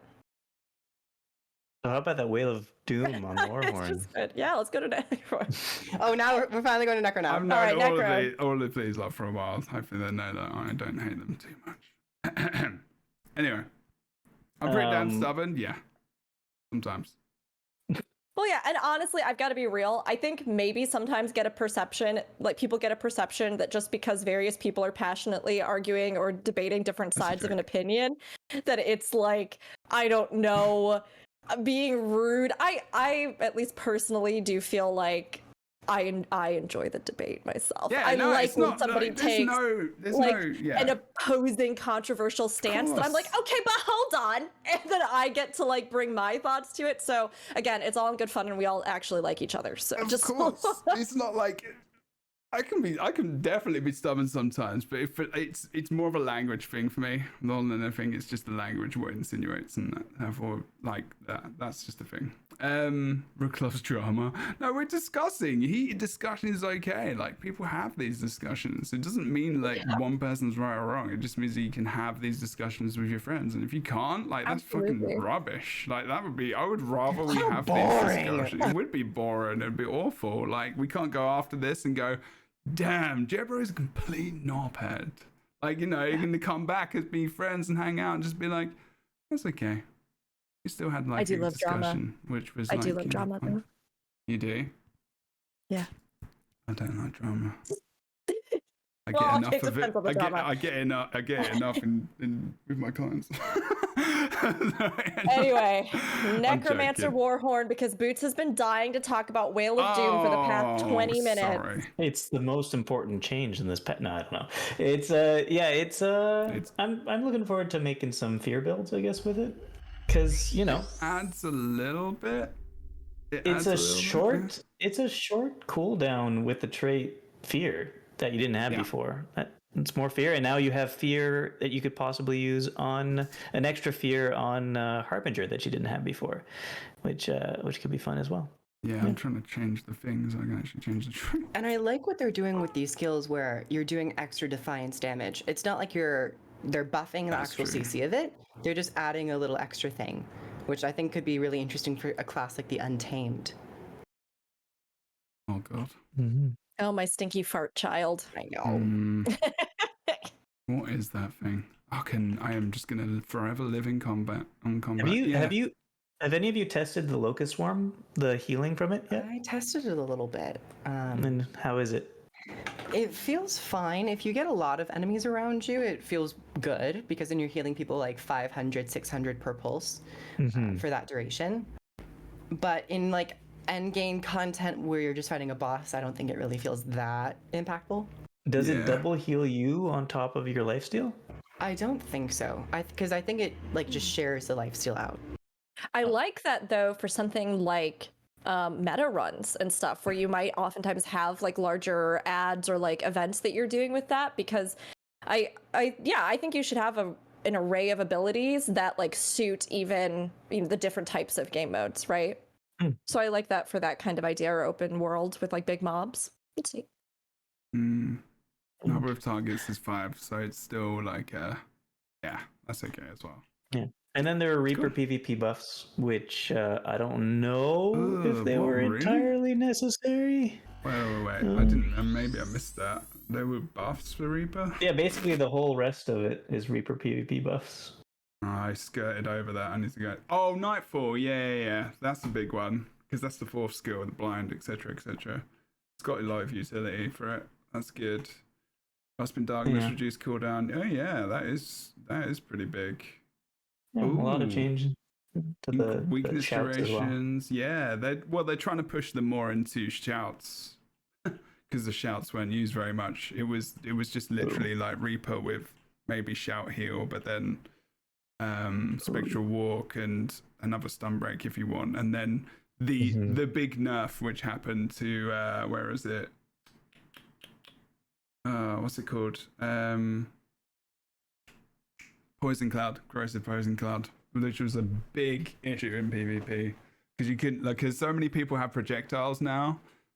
Just like, no, you can fire projectiles anywhere because, like, just poison that flipping cloud was on the floor.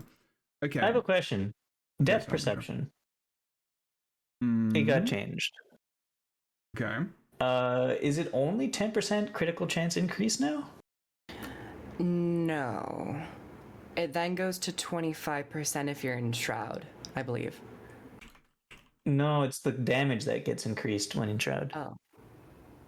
No, so, the trait now increases crit damage by 15%, by 20. Oh, wait. Oh, I see what you're saying. Yeah. I heard some people online say that it's acting as kind of a buff, a little one. Well, it's I'm not 10% crit chance increase everywhere whether or not you're in Shroud. Yeah. And then 15% chance increased crit damage when in Shroud. But originally, it was you get 33% increased crit chance when in Shroud, and 300 ferocity, which is 20% crit damage. It really just depends, because it's like, I feel like isn't that a change for Harbinger as well, because you're not in Shroud as much? Aren't you? Maybe account for Fury. It depends. Then get 40% crit chance. Or no. 35% crit chance. Yeah, no, I think you get your crit chance in other places, I guess, but it just means the trait itself is a little different. Worse. Yeah.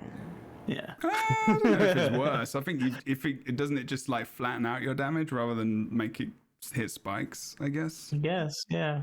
I think it's a flattening out. I mean, it reduces your, like, I would make those builds that try to stay in Shroud as long as possible to get the most out of the trait. Now you just don't do that anymore, I guess. Yeah. So you don't, Those are the best, It does. I think the language on it does make more direct sense about what you are doing and how it is happening, though, for just somebody glancing at it. So. Yeah. You can keep whatever, going. I guess. Let's go into so Druid, pretty much, I reckon. Yeah, Ranger, Druid, yeah. Okay, big hype. Big hype. Wait, are you being sarcastic or are you? No, I like Druid. Okay, good. Okay. I was like, I didn't know. I don't know anymore. I'm just like, not No, sure. I don't. If I don't like something, I will tell you. Okay. I'll So, Firebrand. how do you feel about the We know. implementation of Alacrity on spirits? Wait, who? Oh, who? Kroof, because Kroof is the one who seems to have an opinion that is. You're very excited. Once again, it being tied to a trait, I would have maybe liked to have seen like the elite spirit give out Alacrity baseline just to have something else rolling, because you do have to stop and cast these. So, but it is a little bit more active gameplay, and I like the boon changes. I think they're nice and fun and flavorful. So yeah, I like the spirits. Yeah, I agree. I mean, it's nice because it seems like lately, it used to be you'd bring Druid in and the might factor and everything else would, in addition to its healing and the things that it can do, would oftentimes make it a big pick. Or like with some of its CC offerings that it has, but like recently, I don't know, the last 6 months or so, it's been almost all like, can you just bring something else? Like, can you bring something else? Yeah. So I like that they're giving this to Druid because I like Druid. I think it has a great class fantasy. I really enjoy playing it. So Absolutely. I'm glad that they decided to kind of, again, I think bring it more in line with some of the other support baselines. Give it some love, yeah. Maybe a slight buff to the Nature's Vengeance Alacrity duration would be nice, but this is like easy changes. We can get into numbers and stuff, but yeah, like it. Okay. Whereabouts Alright. is Nature's Vengeance nature magic? Okay, I need to actually look at this. Let me just pull this out. Been supplied by spirits lasts longer and spirit loses less health per interval. That's good. Spirit activated skills affect a larger area and apply alacrity to allies. So isn't there a big change here where because I haven't actually tested it, but don't the boons come out from you rather than the spirit? Well, when you use them, the spirits teleport to you anyway. So I think it's just generally around you. Yeah. Okay, cool. I don't know. I'm still like I'm always indifferent about Druid because it feels like a very. I enjoy the staff play specifically around Druid. Like I love those blasts. Like when you pull out, and you pull out Celestial Avatar and you get the blast going and you pump out that healing. I love that side of it. I actually really don't like spirits. I actually have hated them for a long time. It's mostly because they just sit there and they cast out, and I think and also the banners as well. I'm very much I love this side of it, like Celestial Avatar. It's just a personal thing. It really is. And it's just that's like this side of it is cool, and then using pets and stuff and getting the CC. But like the actual Druid, like this side of it, I'm like, ugh. But then the rezzing with Spirit of Nature is wicked. Like those hype moments in raids, like when everyone's down and you just pull that res out. I love that bit. But I don't know. How do you feel about like this you've just got these things going and they're popping out the boons? Is it bad? Is it good? Is that okay? Like, was this an okay change? Well, the boons that they pop out aren't the alacrity. Like the alacrity ones. But like, everyone's hungry for that alacrity. But whatever boon it is, the reason it's there. I would say that the boons that it does give out, except for protection is like a strong one, but the other ones are like, okay. I mean, fury you're gonna want, but I don't think it gives a lot of fury. Might is nice. Yeah, I mean, it only gives 1 second of fury every 3 seconds, so it's not even 100% fury uptime for these things. So I don't think that's a big issue, whether or not it's too easy to get those boons. Okay. Yeah, I like them. I mean, I also, though, played Resto Shaman for a long time in WoW. So, like, I like having the idea of totem-esque classes, or, like, where you're putting something down. Did you get it that time, Kroof? Yay! Okay. Woo! The bug is down. What? But I was like Resto Shaman. No, Crew's been waging a battle. Fly. It's been buzzing around me for an hour and a half. You need to get those little sticky things. That's what I do. Get one of those little sticky things and you put it up against the wall. Yeah, here we go. But no, I like the idea of that kind of gameplay. I mean, it's just a different kind of style of play. And I think that Druid has enough other stuff. And you also have, you know, those interactions that you can do with the spirits to like activate the different things that they have. So I think really the only critique I would have is that they could give them more interesting flair if they really wanted to, you know, like they could have different animations or each of them could look a little fundamentally different, but they tie into the rest of the spirits and lore and, you know, the druidic stuff that we have in game. So I think it's a cool sort of package. And this was about Core Ranger. Do we want to touch on a little bit of the specific druid changes? Sure. Go to wherever your heart desires, Croof. Lingering light? You go for it. I think for Druid, I love that they gave Alacrity baseline, but I maybe would have liked to have seen a little bit of Alacrity on Druid itself to just further play around with that as an active toolkit. That might be just like a wish list type thing.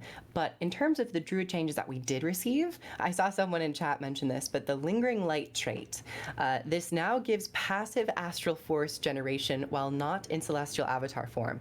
While in CA form, you get 20% increased outgoing healing, and then when you exit it for 10 seconds after, you still get 10% increased outgoing healing. I adore this trait because this doesn't just generate Celestial Avatar, you know, force in combat. It works outside of combat. So you can just be moving around and going to different places and you'll have CA. I love this so much that I kind of wish it was just on a minor trait. I think that should kind of just be the baseline for Druid, because it's not like it's so much that like it feels like you're always in Celestial Avatar. It's just enough on just long enough of a cooldown or a duration that I think it would be a great quality of life for the entirety of the Druid spec. Is it PvE only or is it PvP as well? I'm pretty sure it's PvP too. Oh, no way. That's awesome. Yeah, I like that. I think that's because now you can just go into fights with full Celestial Avatar. You can just bash in. I'm going to try Druid Healer. I didn't even know. Thank you for talking about that. Wait, did you just talk about the Glyph of Unity? No, Lingering Light. Lingering Light. Yeah. That's actually a really, so isn't that, that's one of the things I highlighted in green. So that's the thing. Like, I mean, I feel like this is why I like this podcast, everyone, because we are talking about the positive, good things. And I don't think that we often get to do that. Like there can be bad things and things we don't enjoy, but like that is a genuinely awesome thing that I think we can all agree is just like a really, really good positive change. Good stuff. Excellent. Thumbs up. One more pack. Oh. Some people are going, I know there's some sadness about this. Hey, but with one more pack, doesn't that now mean that they could unnerf Mad King runes? Maybe. Yeah, because they're going to do that, Boots. Because the reason why they nerfed Mad King runes was because of its interaction with One Wolf Pack and its interaction. That they said when I asked for an explanation, they said because of its interaction with One Wolf Pack and with its interaction with the Soul Cleave Summit. And with the Soul Cleave Summit, they had to nerf it. But then they nerfed Soul Cleave Summit and One Wolf Pack. So it's like, why not bring back Mad King runes? I think we get a poll going, mate. Let's go. Let's get a poll going. I'll sign it. If you do it on Twitter. If you do it on Twitter, though. Otherwise, I'm not interested. Yeah, I'll do it. This one's a little controversial, but I kind of like it because it keeps it, once again, consistent with other skills that work on a 1 second internal cooldown. Yep. But I think if they did that, I don't think they needed to reduce the duration of it because they hit the internal cooldown and the overall duration, which I think just made it feel a little... I think they addressed this again in the patch note.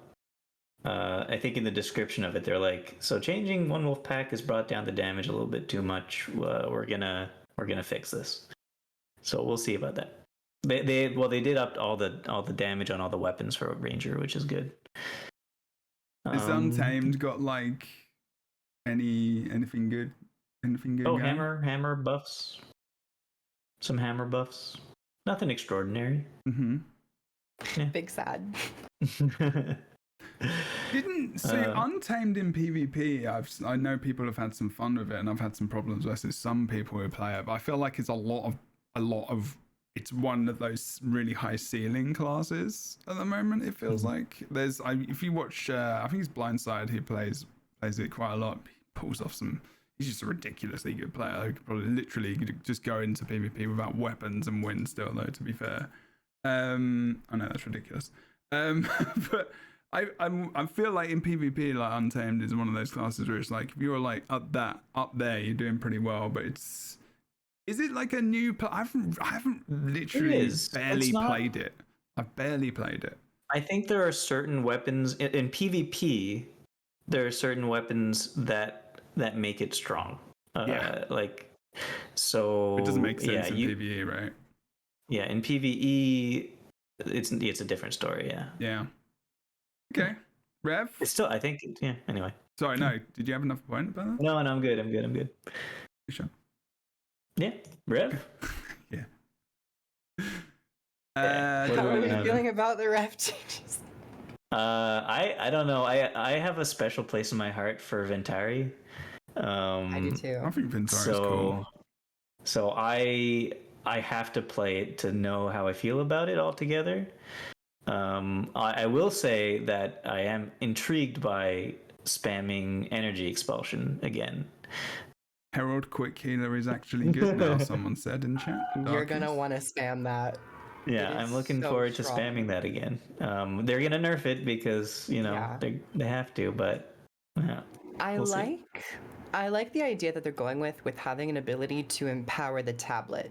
I think the way that they did it, well, I guess maybe we should start with like the more basic changes with the tablet.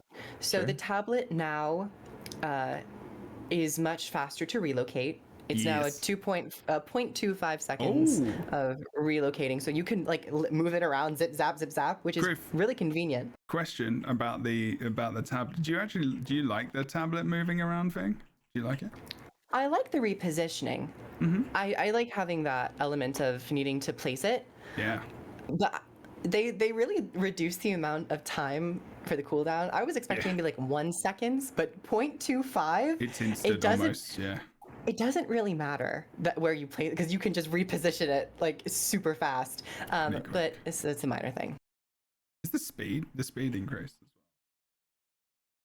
as well? Just feels like zippy now. Yeah, it does zip zap. I don't know why, but they're like, we're going to improve Ventari's healing.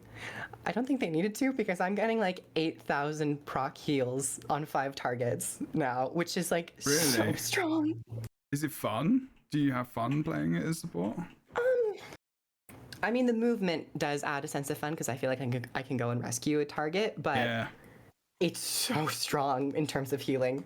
Ah, okay. Do you think what else does it benefit now compared to what it was? Is it better at pumping? Is it good at pumping out some burns? Is it like just for general peeps? No, they got rid of alacrity, so big sad. I don't think they needed to either, but they did.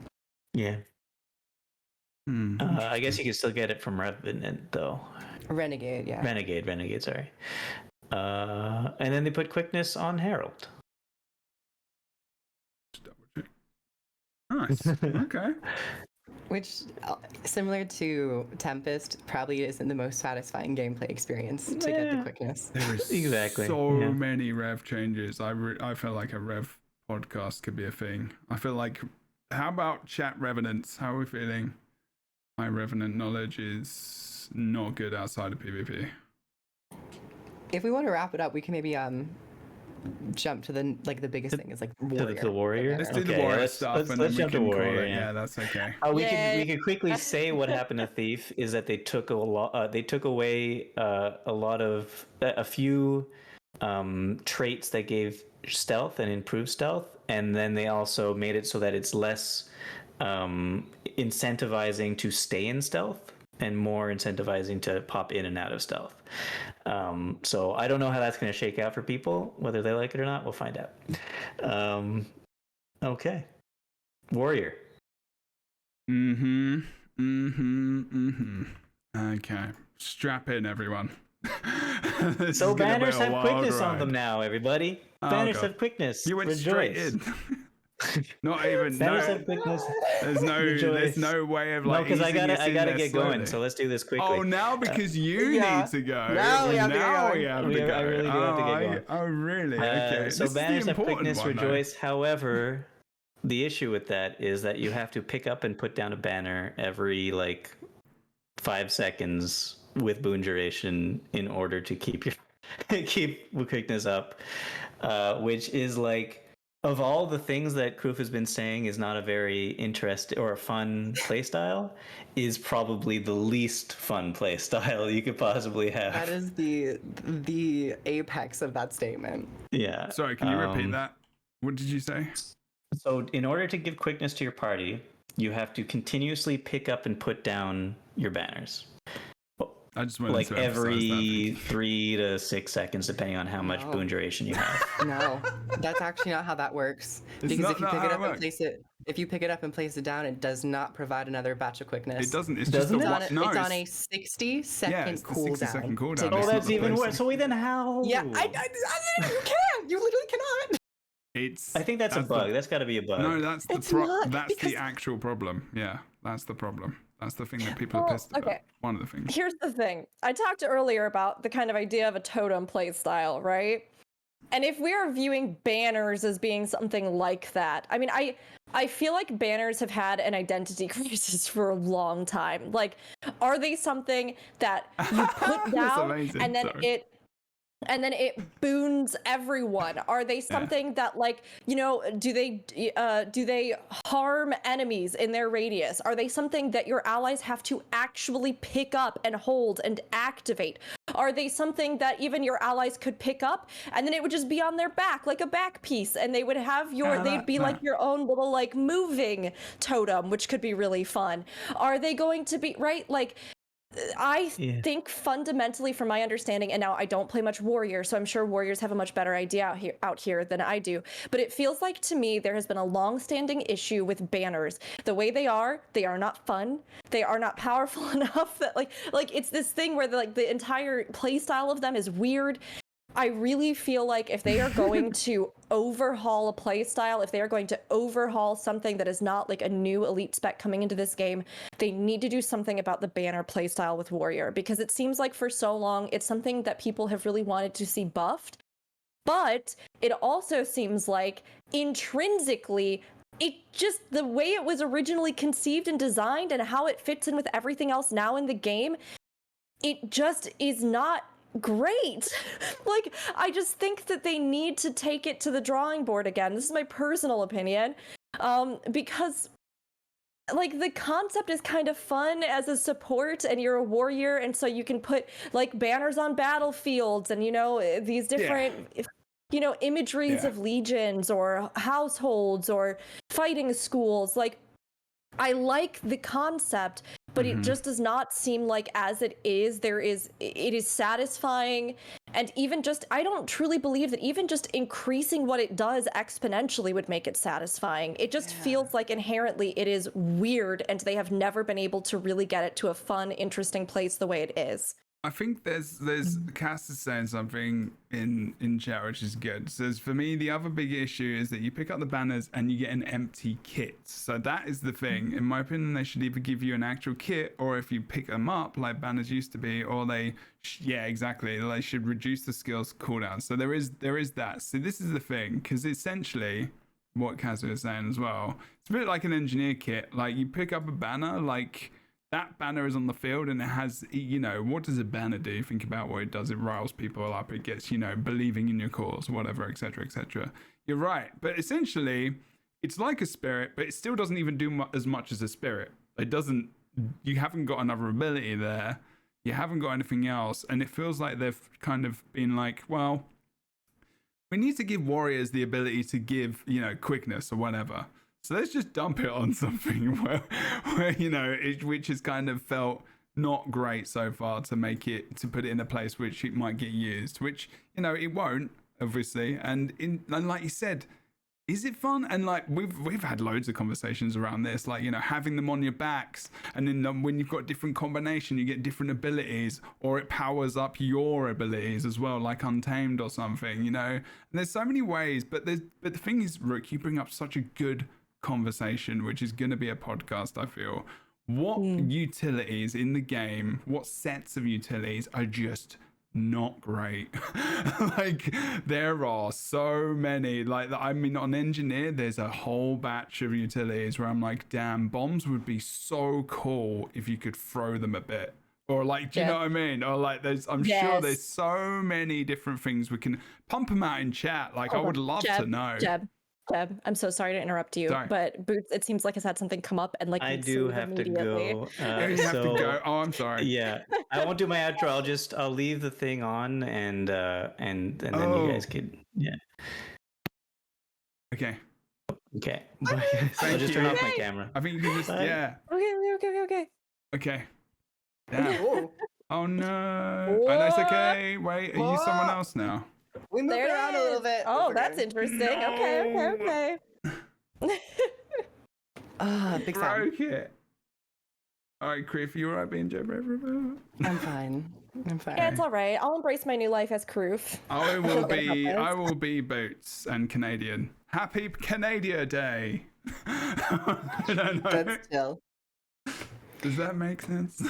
But yeah, I agree with you. We don't have this issue really with spirits because there's an active skill attached to them. Yeah. There's something that you are engaged with. Banners, literally nothing. Like, you just pop it down, and then if you pick it up, it's not even like you have a leap skill or something to give you super speed to place it down faster. You get nothing. So that, I think, is a really stark issue for Warrior. Yeah. And like, who wants to, when you're envisioning yourself as a hero, who wants to just envision themselves going around and like putting things down and then just like picking them up as though like you're a glorified sock cleaner upper from the bedroom floor? Like, no one wants that. Oh God. Like, if anything, if you like whip out a banner, you want to be like waving it. You want to be doing something really cool that like everybody else like feels empowered by. You want to have like, I like the concept, but again, class fantasy is a real thing, and it is neither fantastical nor functional right now. So I do think Banner Warrior needs an overhaul. I'd be fine, to be completely honest. You are denying people, the pick her upper and put her down people. They've got a voice. Yeah. It's like if I'm a druid and I build, all you have to do is hold one might banner and just stand there. Talk about low impact. I mean, I'm doing it right now. Okay, I'm very strong. Oh no, put it away. That feels bad. Oh no. We were talking about, right? Like, okay, so when I think about Firebrand and I think about the books, you know, you pull your book out and then here are the unique skills that you have with that book. I even think about riding in skiffs. You get on the skiff and you can like yell, you can cheer, and like it makes it go faster. You can do these different things. So to me, if you were going to be somebody that was like at the head of the vanguard waving this banner, like either I think I would like to see them as totems that have something similar to like the spirits and how they do that. Or I'd like to see it be something that if you actually draw this out, you get different skills and then you have a true support play style. So like while you have that banner, the skills that you're holding it, you can like wave it, you can rally, you can use your shouts to some enhanced, capacity, or like something like that. To me, if they really leaned into it and redesigned it, I think would be much more satisfactory. To be completely honest, at this point, I would just be like, fine. Maybe this is a really hot take. I don't know. Just get rid of all the banners. Just like get rid of all of them. And why then not? Absolutely. If you want to rework it, say, hey, we realize this isn't fun. We are disabling this completely and we are reworking it from scratch as something.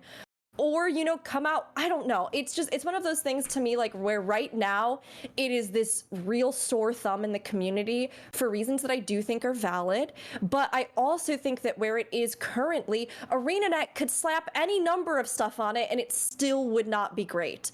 because I just think that it needs a bit of a redesign. It is showing its age, and it wasn't the most interestingly mechanically to begin with. But the concept is sound. I just think they need to really give it its own rebrand. It needs a fresh coat of paint, but more than that, it needs to be like kind of rebuilt and, redone. There is just literally a lot of utilities like that though as well that I just don't really.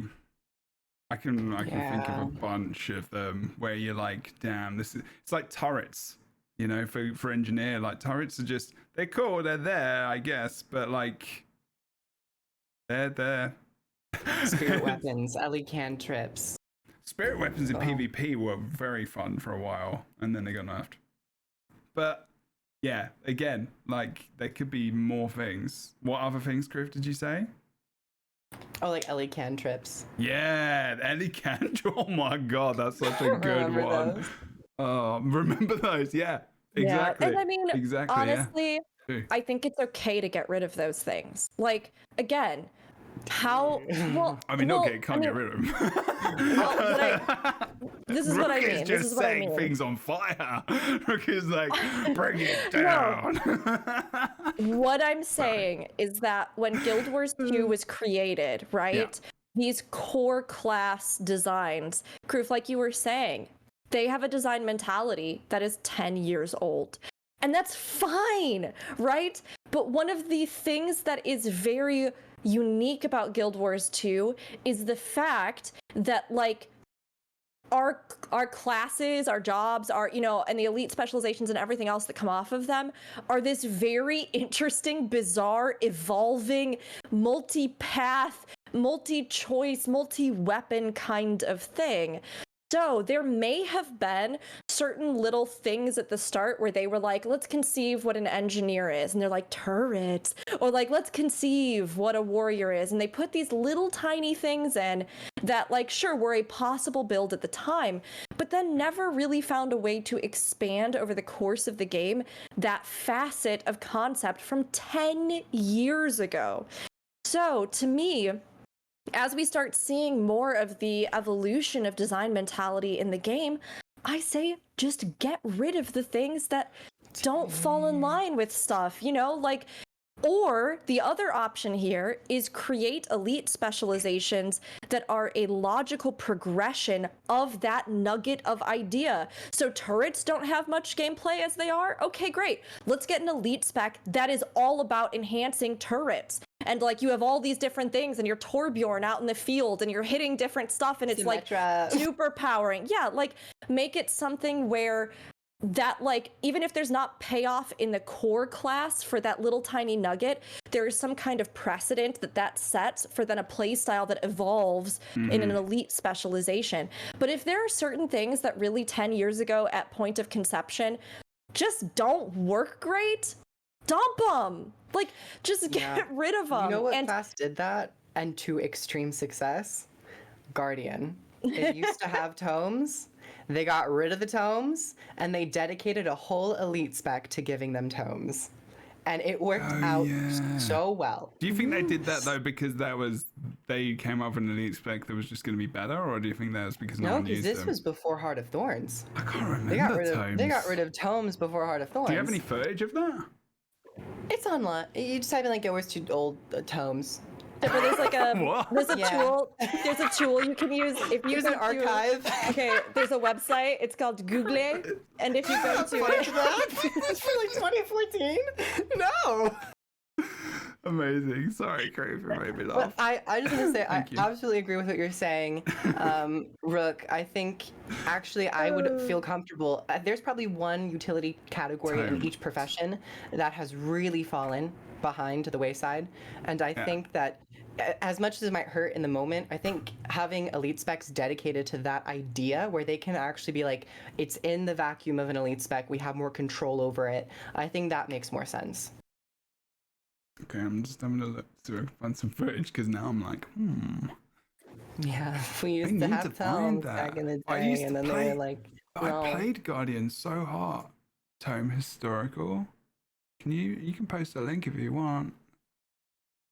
Reader Geek, I love the Pepperidge Farms remembers in the chat. Yeah, we're thinking all the way back. Googly is a really great, or Michael Google, if you will, is a really great website that you can use to answer questions that you have. If anybody didn't know video, Jebro. I got a video for you. I'm hosting the show. Here, look. Okay, I'm trying to be smart. Did you get it? No. I what? I have a video. I linked a video in the Discord. Yeah, see? Much better than me. Good. Let me just find it. Grab. And they used to be like actual things that floated in front of you, and then they got rid of it. Like honestly, if we can get those as foci skins, like a focus where it's like a book in front, I would pay gem store money. I would pay money for that. That's one. That is a legendary, isn't it? Like one of them.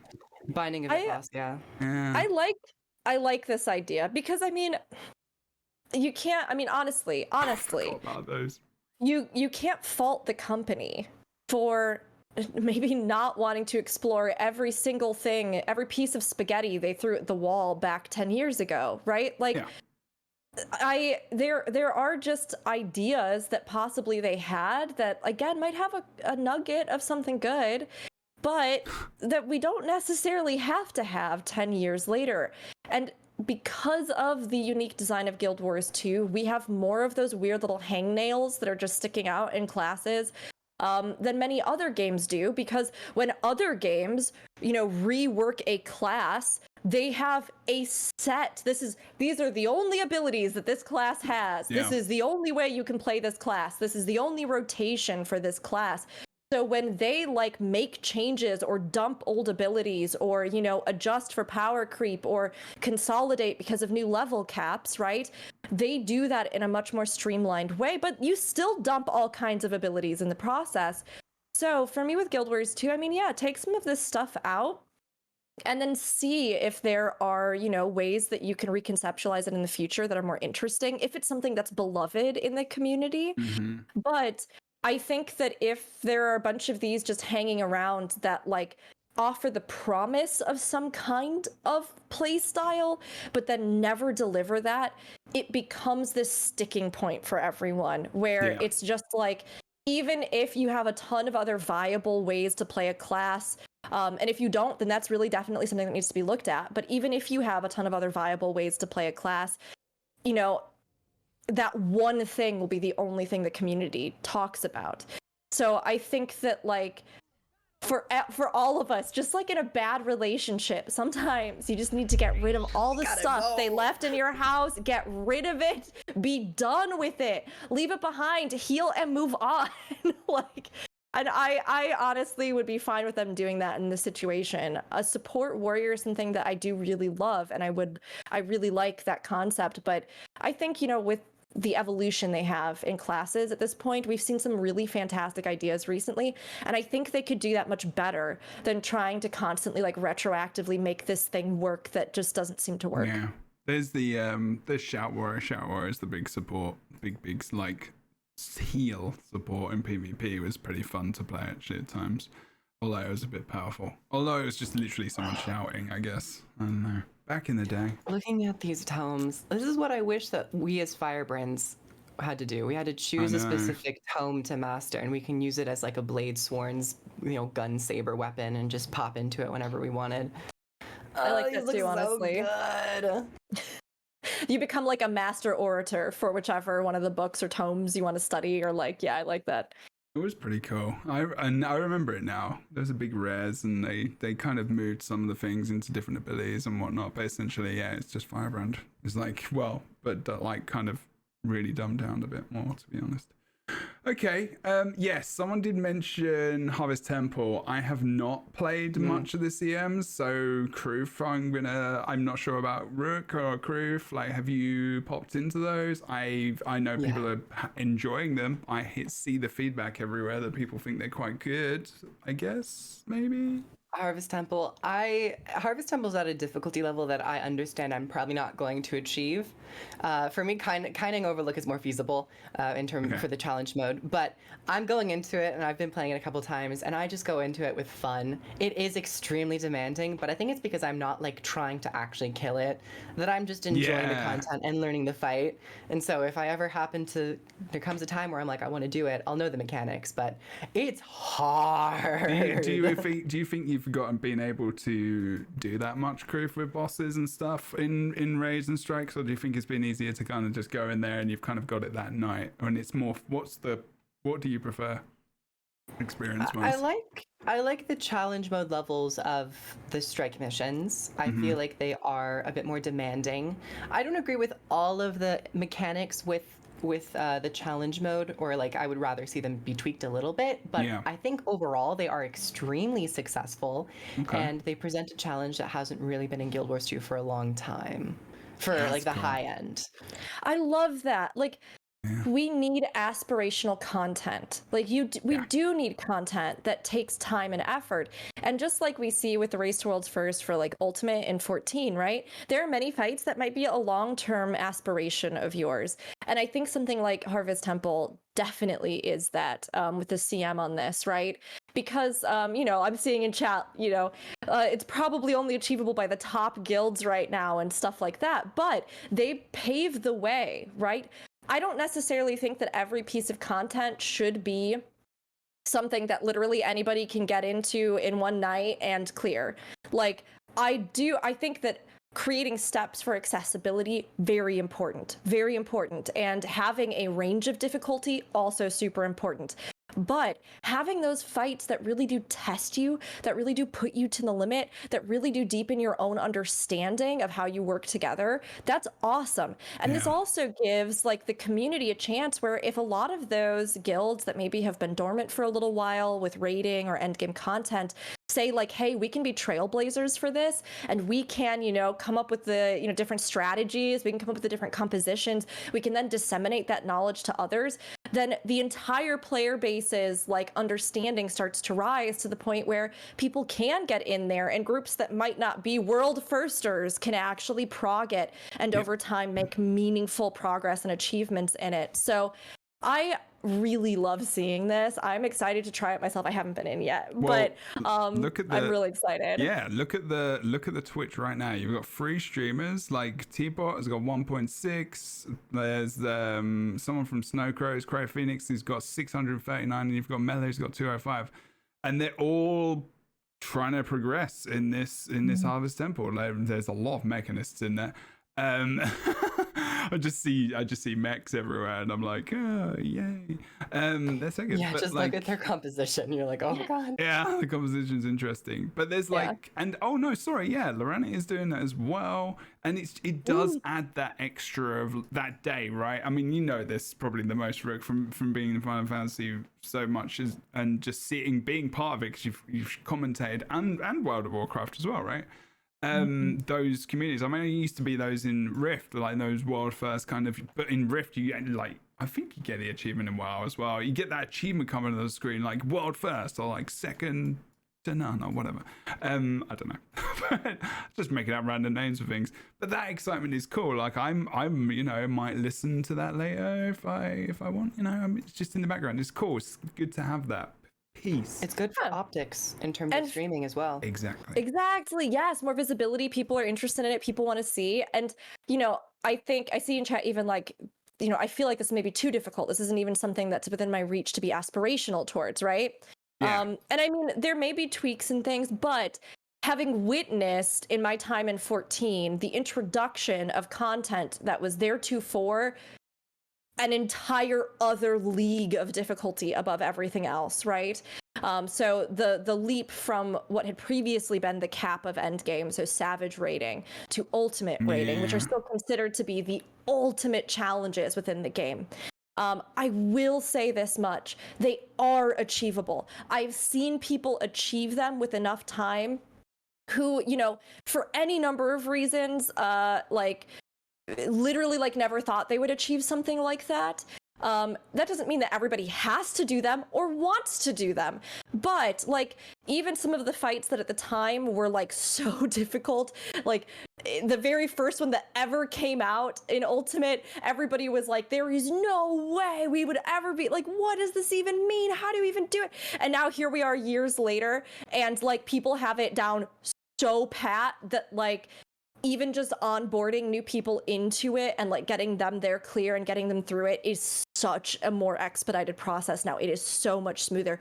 So even if this is something that in the next year, in the next 2 years, in the next whatever amount of time you don't think you'll be able to tackle, you can still eventually get there. And like if it's something that people really want, and like things like that, I mean, and if we continue to foster a group of players that are willing to teach and learn and engage in these kinds of content, like you can get those clears down the road, and they may even do more adjustments, you know, but it's never be too disheartened. Like even like making legendaries, you know, I've played the game for 3+ years now, and I'm just starting my first. So like with this kind of difficulty, it's good to have in the game, and you may be surprised someday it may be more achievable than you think. Yeah, it's never a bad thing to have. I think it's an unconscious thing as well, almost. I love bananas. Bananas are good. I have them in smoothies. What are you talking about? They're good. I'm not a banana hater. I don't know if there's a phrase for that. No, probably is somewhere. Quick will find it. Apparently you're good with Google. I don't know what's happening anymore. What am I talking about? I was dangerously close. Yeah, very dangerous. No, there is a point. You know, it's like it is a very unconscious thing, because it's like, you know, it's like when MMO players first Google MMOs, or I do sometimes. Well, I'm not going to say for everyone, but you're like, you know, what can you do in that game? What's the end game like, and what is the beyond place? Where would I be striving to be? So for me, when I Google for an MMO, that place is PvP in the competitive modes, as well as knowing that there's some form of potential raiding content later on, or hard level dungeon content. And it's not necessarily that I'm even going to do it. I might not even do it. The fact that it exists means there are people far off into the distance engaging in content that is so far out of my league at the moment that I can get there, and there'll still be people doing it because it's still challenging and still available and still buzzing for so many people. And that is very good. Yeah, aspirational content indeed. But even like, it doesn't even necessarily need to, you know, it's there, but it's just driving you secretly underneath everything else you're doing. And I think that's very cool. It is important. And like, I know we champion accessibility on here a lot, but it is okay to have those parts of things which you can't get access to sometimes. You can still play it and you can still learn it, but like Rook said, over time there is the possibility to learn. And if you adapt and play with different people, and you find your people as well, and you're all in that space, you can easily go try that content and you know bash your head against the wall, because that's really what raiding is about. Being in a group of people and growing together and getting better, and then having that hype, like, hell yeah, we did that moment. And I can't, other than Guild Wars 2, and we've been trying to do it very difficultly with random builds and stuff, and you just like with new people for the first time, you get that kind of feeling again, and that feeling is awesome. And I don't get it as much nowadays in games as I used to, but I'm glad that that's something that people are going to be able to have soon. It'll be cool to see those clips of people completing it the first time, and yeah, like definitely don't want to ever take that away from people, for sure. Anyway, I think guess what's in store for you? What? A back item. Oh, it's so is it? I didn't know that actually. Is it bad? The reward. Okay, someone might like the look of it, but for the amount of time and difficulty, right, I would not have gone with that reward. Is it big? Okay. Does it give you a lot of achievement points or something as well? Probably not. Don't you? Okay, am I misremembering? I thought it was an infusion. You do also get a guaranteed personal account bound infusion. Yeah. The infusion I like, but okay. the boss specific one, and it's also, the infusion isn't necessarily tied to Harvest Temple. It's tied to you doing all the challenge modes. So even if you just kill Harvest Temple, you still have to complete all the others. But it's a back item, and it didn't, for that level of difficulty, I would have liked something a little bit more awesome. I mean, I agree. I do think something like a mount, or, you know, like 14's ultimates have, I mean, 14's ultimates have these unique special effect weapon sets that are like some of the most like visually distinctive in the game. Now, like some of their designs I like more or less, but like, you know, when you see that glowing thing, you know that, you know, that person defeated that ultimate. And then you get like a title and other stuff as well, I think, for it. So I do think that, especially if we see how long it takes here, but again, they have been adjusting. They literally just adjusted all of the strike mission rewards. They literally just adjusted all of these other things. So I think that we are in a decent place with the back piece and the infusion, but depending on how long it takes people to complete this and stuff like that, they might want to look at really, and if they want to introduce more really tough stuff like this, they might want to look at a little something else that would give people a reason to clear it or even rerun it. Like in 14, you only get one weapon per clear. So like if you want all of those special weapons, you have to clear it that many times, you know? Okay. I kind of like that. Yeah, and then there's a special achievement for having completed, a special achievement for having done all of the ultimates. So kind of like all of the CMs this set, right? But that's like a special title, which is, you know, like you're like the hero amongst heroes or something, you know, like it's some big thing. Yeah. We're gonna cut it because I said we would finish early, and I knew it was gonna be difficult, and I have completely failed. So I am sorry. I am very sorry. As per usual, our conversations are way too good, but we have things to do and lives to lead. So we're gonna kick it in the back there. Chat, if you want to talk about anything, bring it up while we're doing outros. Like people can like maybe be very creative and put that into their outro. Maybe, I don't know. But we are gonna head off. It's been a very, very awesome stream. I always get very, I know balance patch streams are difficult, not difficult, sometimes challenging to because, you know, we all have feelings about the different things, but I think we had a good conversation today, and it was been fun, and just having different opinions is good. It's why I like having everyone that we've got on the podcast, because we don't all agree with all the things, and if we did, it would be a very boring discussion, and not creative at all. But yeah, thank you very much, everyone, for your contribution in chat. It has pretty much been, you've been pretty respectful and awesome today as well. I know it's about a heated subject, and I have all your beliefs and feelings about the things, and they've been in check, and we've been doing good, so I'm proud of you. I really am. Good job. Emotional, yeah, it could be. No, don't shave down the engineer rifle. We are talking, how dare you come in here now. We're talking about, I'm joking. Proof, as you are above me. Hi. Tell us what you do, where you do it. Thank you so much for coming on. You're a legend and hilarious as usual. I appreciate it. Well, everyone, this has been a lovely podcast. It's one of my favorite subject matters in really any MMO or game with multiple classes. But I do a lot of Guild Wars 2 videos over on YouTube. I have one that will be coming out soon-ish, working on a few. But I also stream here on Twitch throughout the week. Monday, we do Final Fantasy 14. Every other day, we do Guild Wars 2. You can find me on the internet and stuff. Thanks so much. Appreciate it. Cool. Okay. There was no like weird like starter noise, which I'm normally used to, but fine. Oh, what am I, like a dial-up modem? Normally you go like yeah, well, yeah. Actually, that isn't a far away cry. I was watching. Anyway, I'm sorry. Rook, what you do? I had this thing come up the other day. This guy, like, you know those videos when you're going through like Instagram reels and you're just watching and you're like, this is shit. Why am I listening to this or watching this? And then something comes up. You just reminded me of what it's like to get text messages back in the day. So like whenever you got a text message, you just hear this just from like TV and other shit. Anyway, go. Jebro, I love you, you beautiful human being. You are the worst at being concise. Period. Jebro's like, I know we need to leave, so I'm not going to say the thing that I just thought of, but I am going to say the thing that I just thought of. Do you remember old text messages?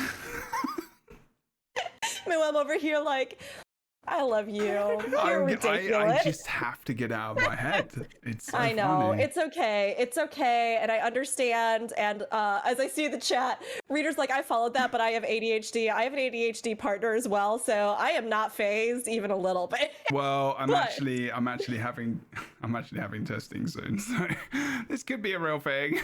Hey, you know what? Woo. Either way, they'll be awesome, be illuminating, you know? It'll be helpful. True. So, that's true. No, cool. I love you the way you are. It's great. And yes, all text messages were a thing. Hi, everyone. I'm Rookery. You can find me on Twitch and YouTube at Rookery, ROOKURI. And you can also find me on Twitter, Rookery_, Instagram, just Rookery. But it was awesome. It was great to talk about. And, you know, while I don't always, I think, go as hard on meta stuff as many people do, I understand that these conversations are really important to the community. And I'm glad we can have them in a way that is like respectful and, you know, where we can really discuss as opposed to just kind of like overlooking the actual details and actionable feedback because emotions are so high. So really, I'm glad we got to talk about this, and I have a lot to even think over as we look at, you know, what's coming up with the additional blog posts and then everything else in the future with balance. Pick that up next week. Thank you very much for watching. I've been Jebro, hosting this with our awesome friendlings. We're going to say goodbye, but don't forget you can watch weekly or mostly it's weekly. We have awesome guests. Our regular crew have been here today, and it's been awesome. Thanks so much for watching and listening wherever you are. Don't forget to follow twitch.tv/JebroUnity. Streaming sometimes over 3 days of the weekend, hopefully Friday, Saturday, Sunday. So if you do want to support me and what I do, then you can go over to the things and the stuff and the Instagram and the Twitch and just subscribe. But make sure you go and check out our friends here as well. Twitch.tv/boots_, I think. Yeah, okay. Yeah. I've got a nod. Good. Yes. As well. Go and follow Boots, Bad Builds, all the fun stuff. And yeah, thank you so much for all the things. Good luck for your weekend. Have a good one. And we'll see you next time. I am looking forward to the comments on this one, that's for sure. Be nice, be kind, okay? Be spiteful and hateful. No! No! Get out of here, Kremlin Proof! I want to burn. You just want the world to burn and be on fire. Okay. Goodbye, everyone! Whee!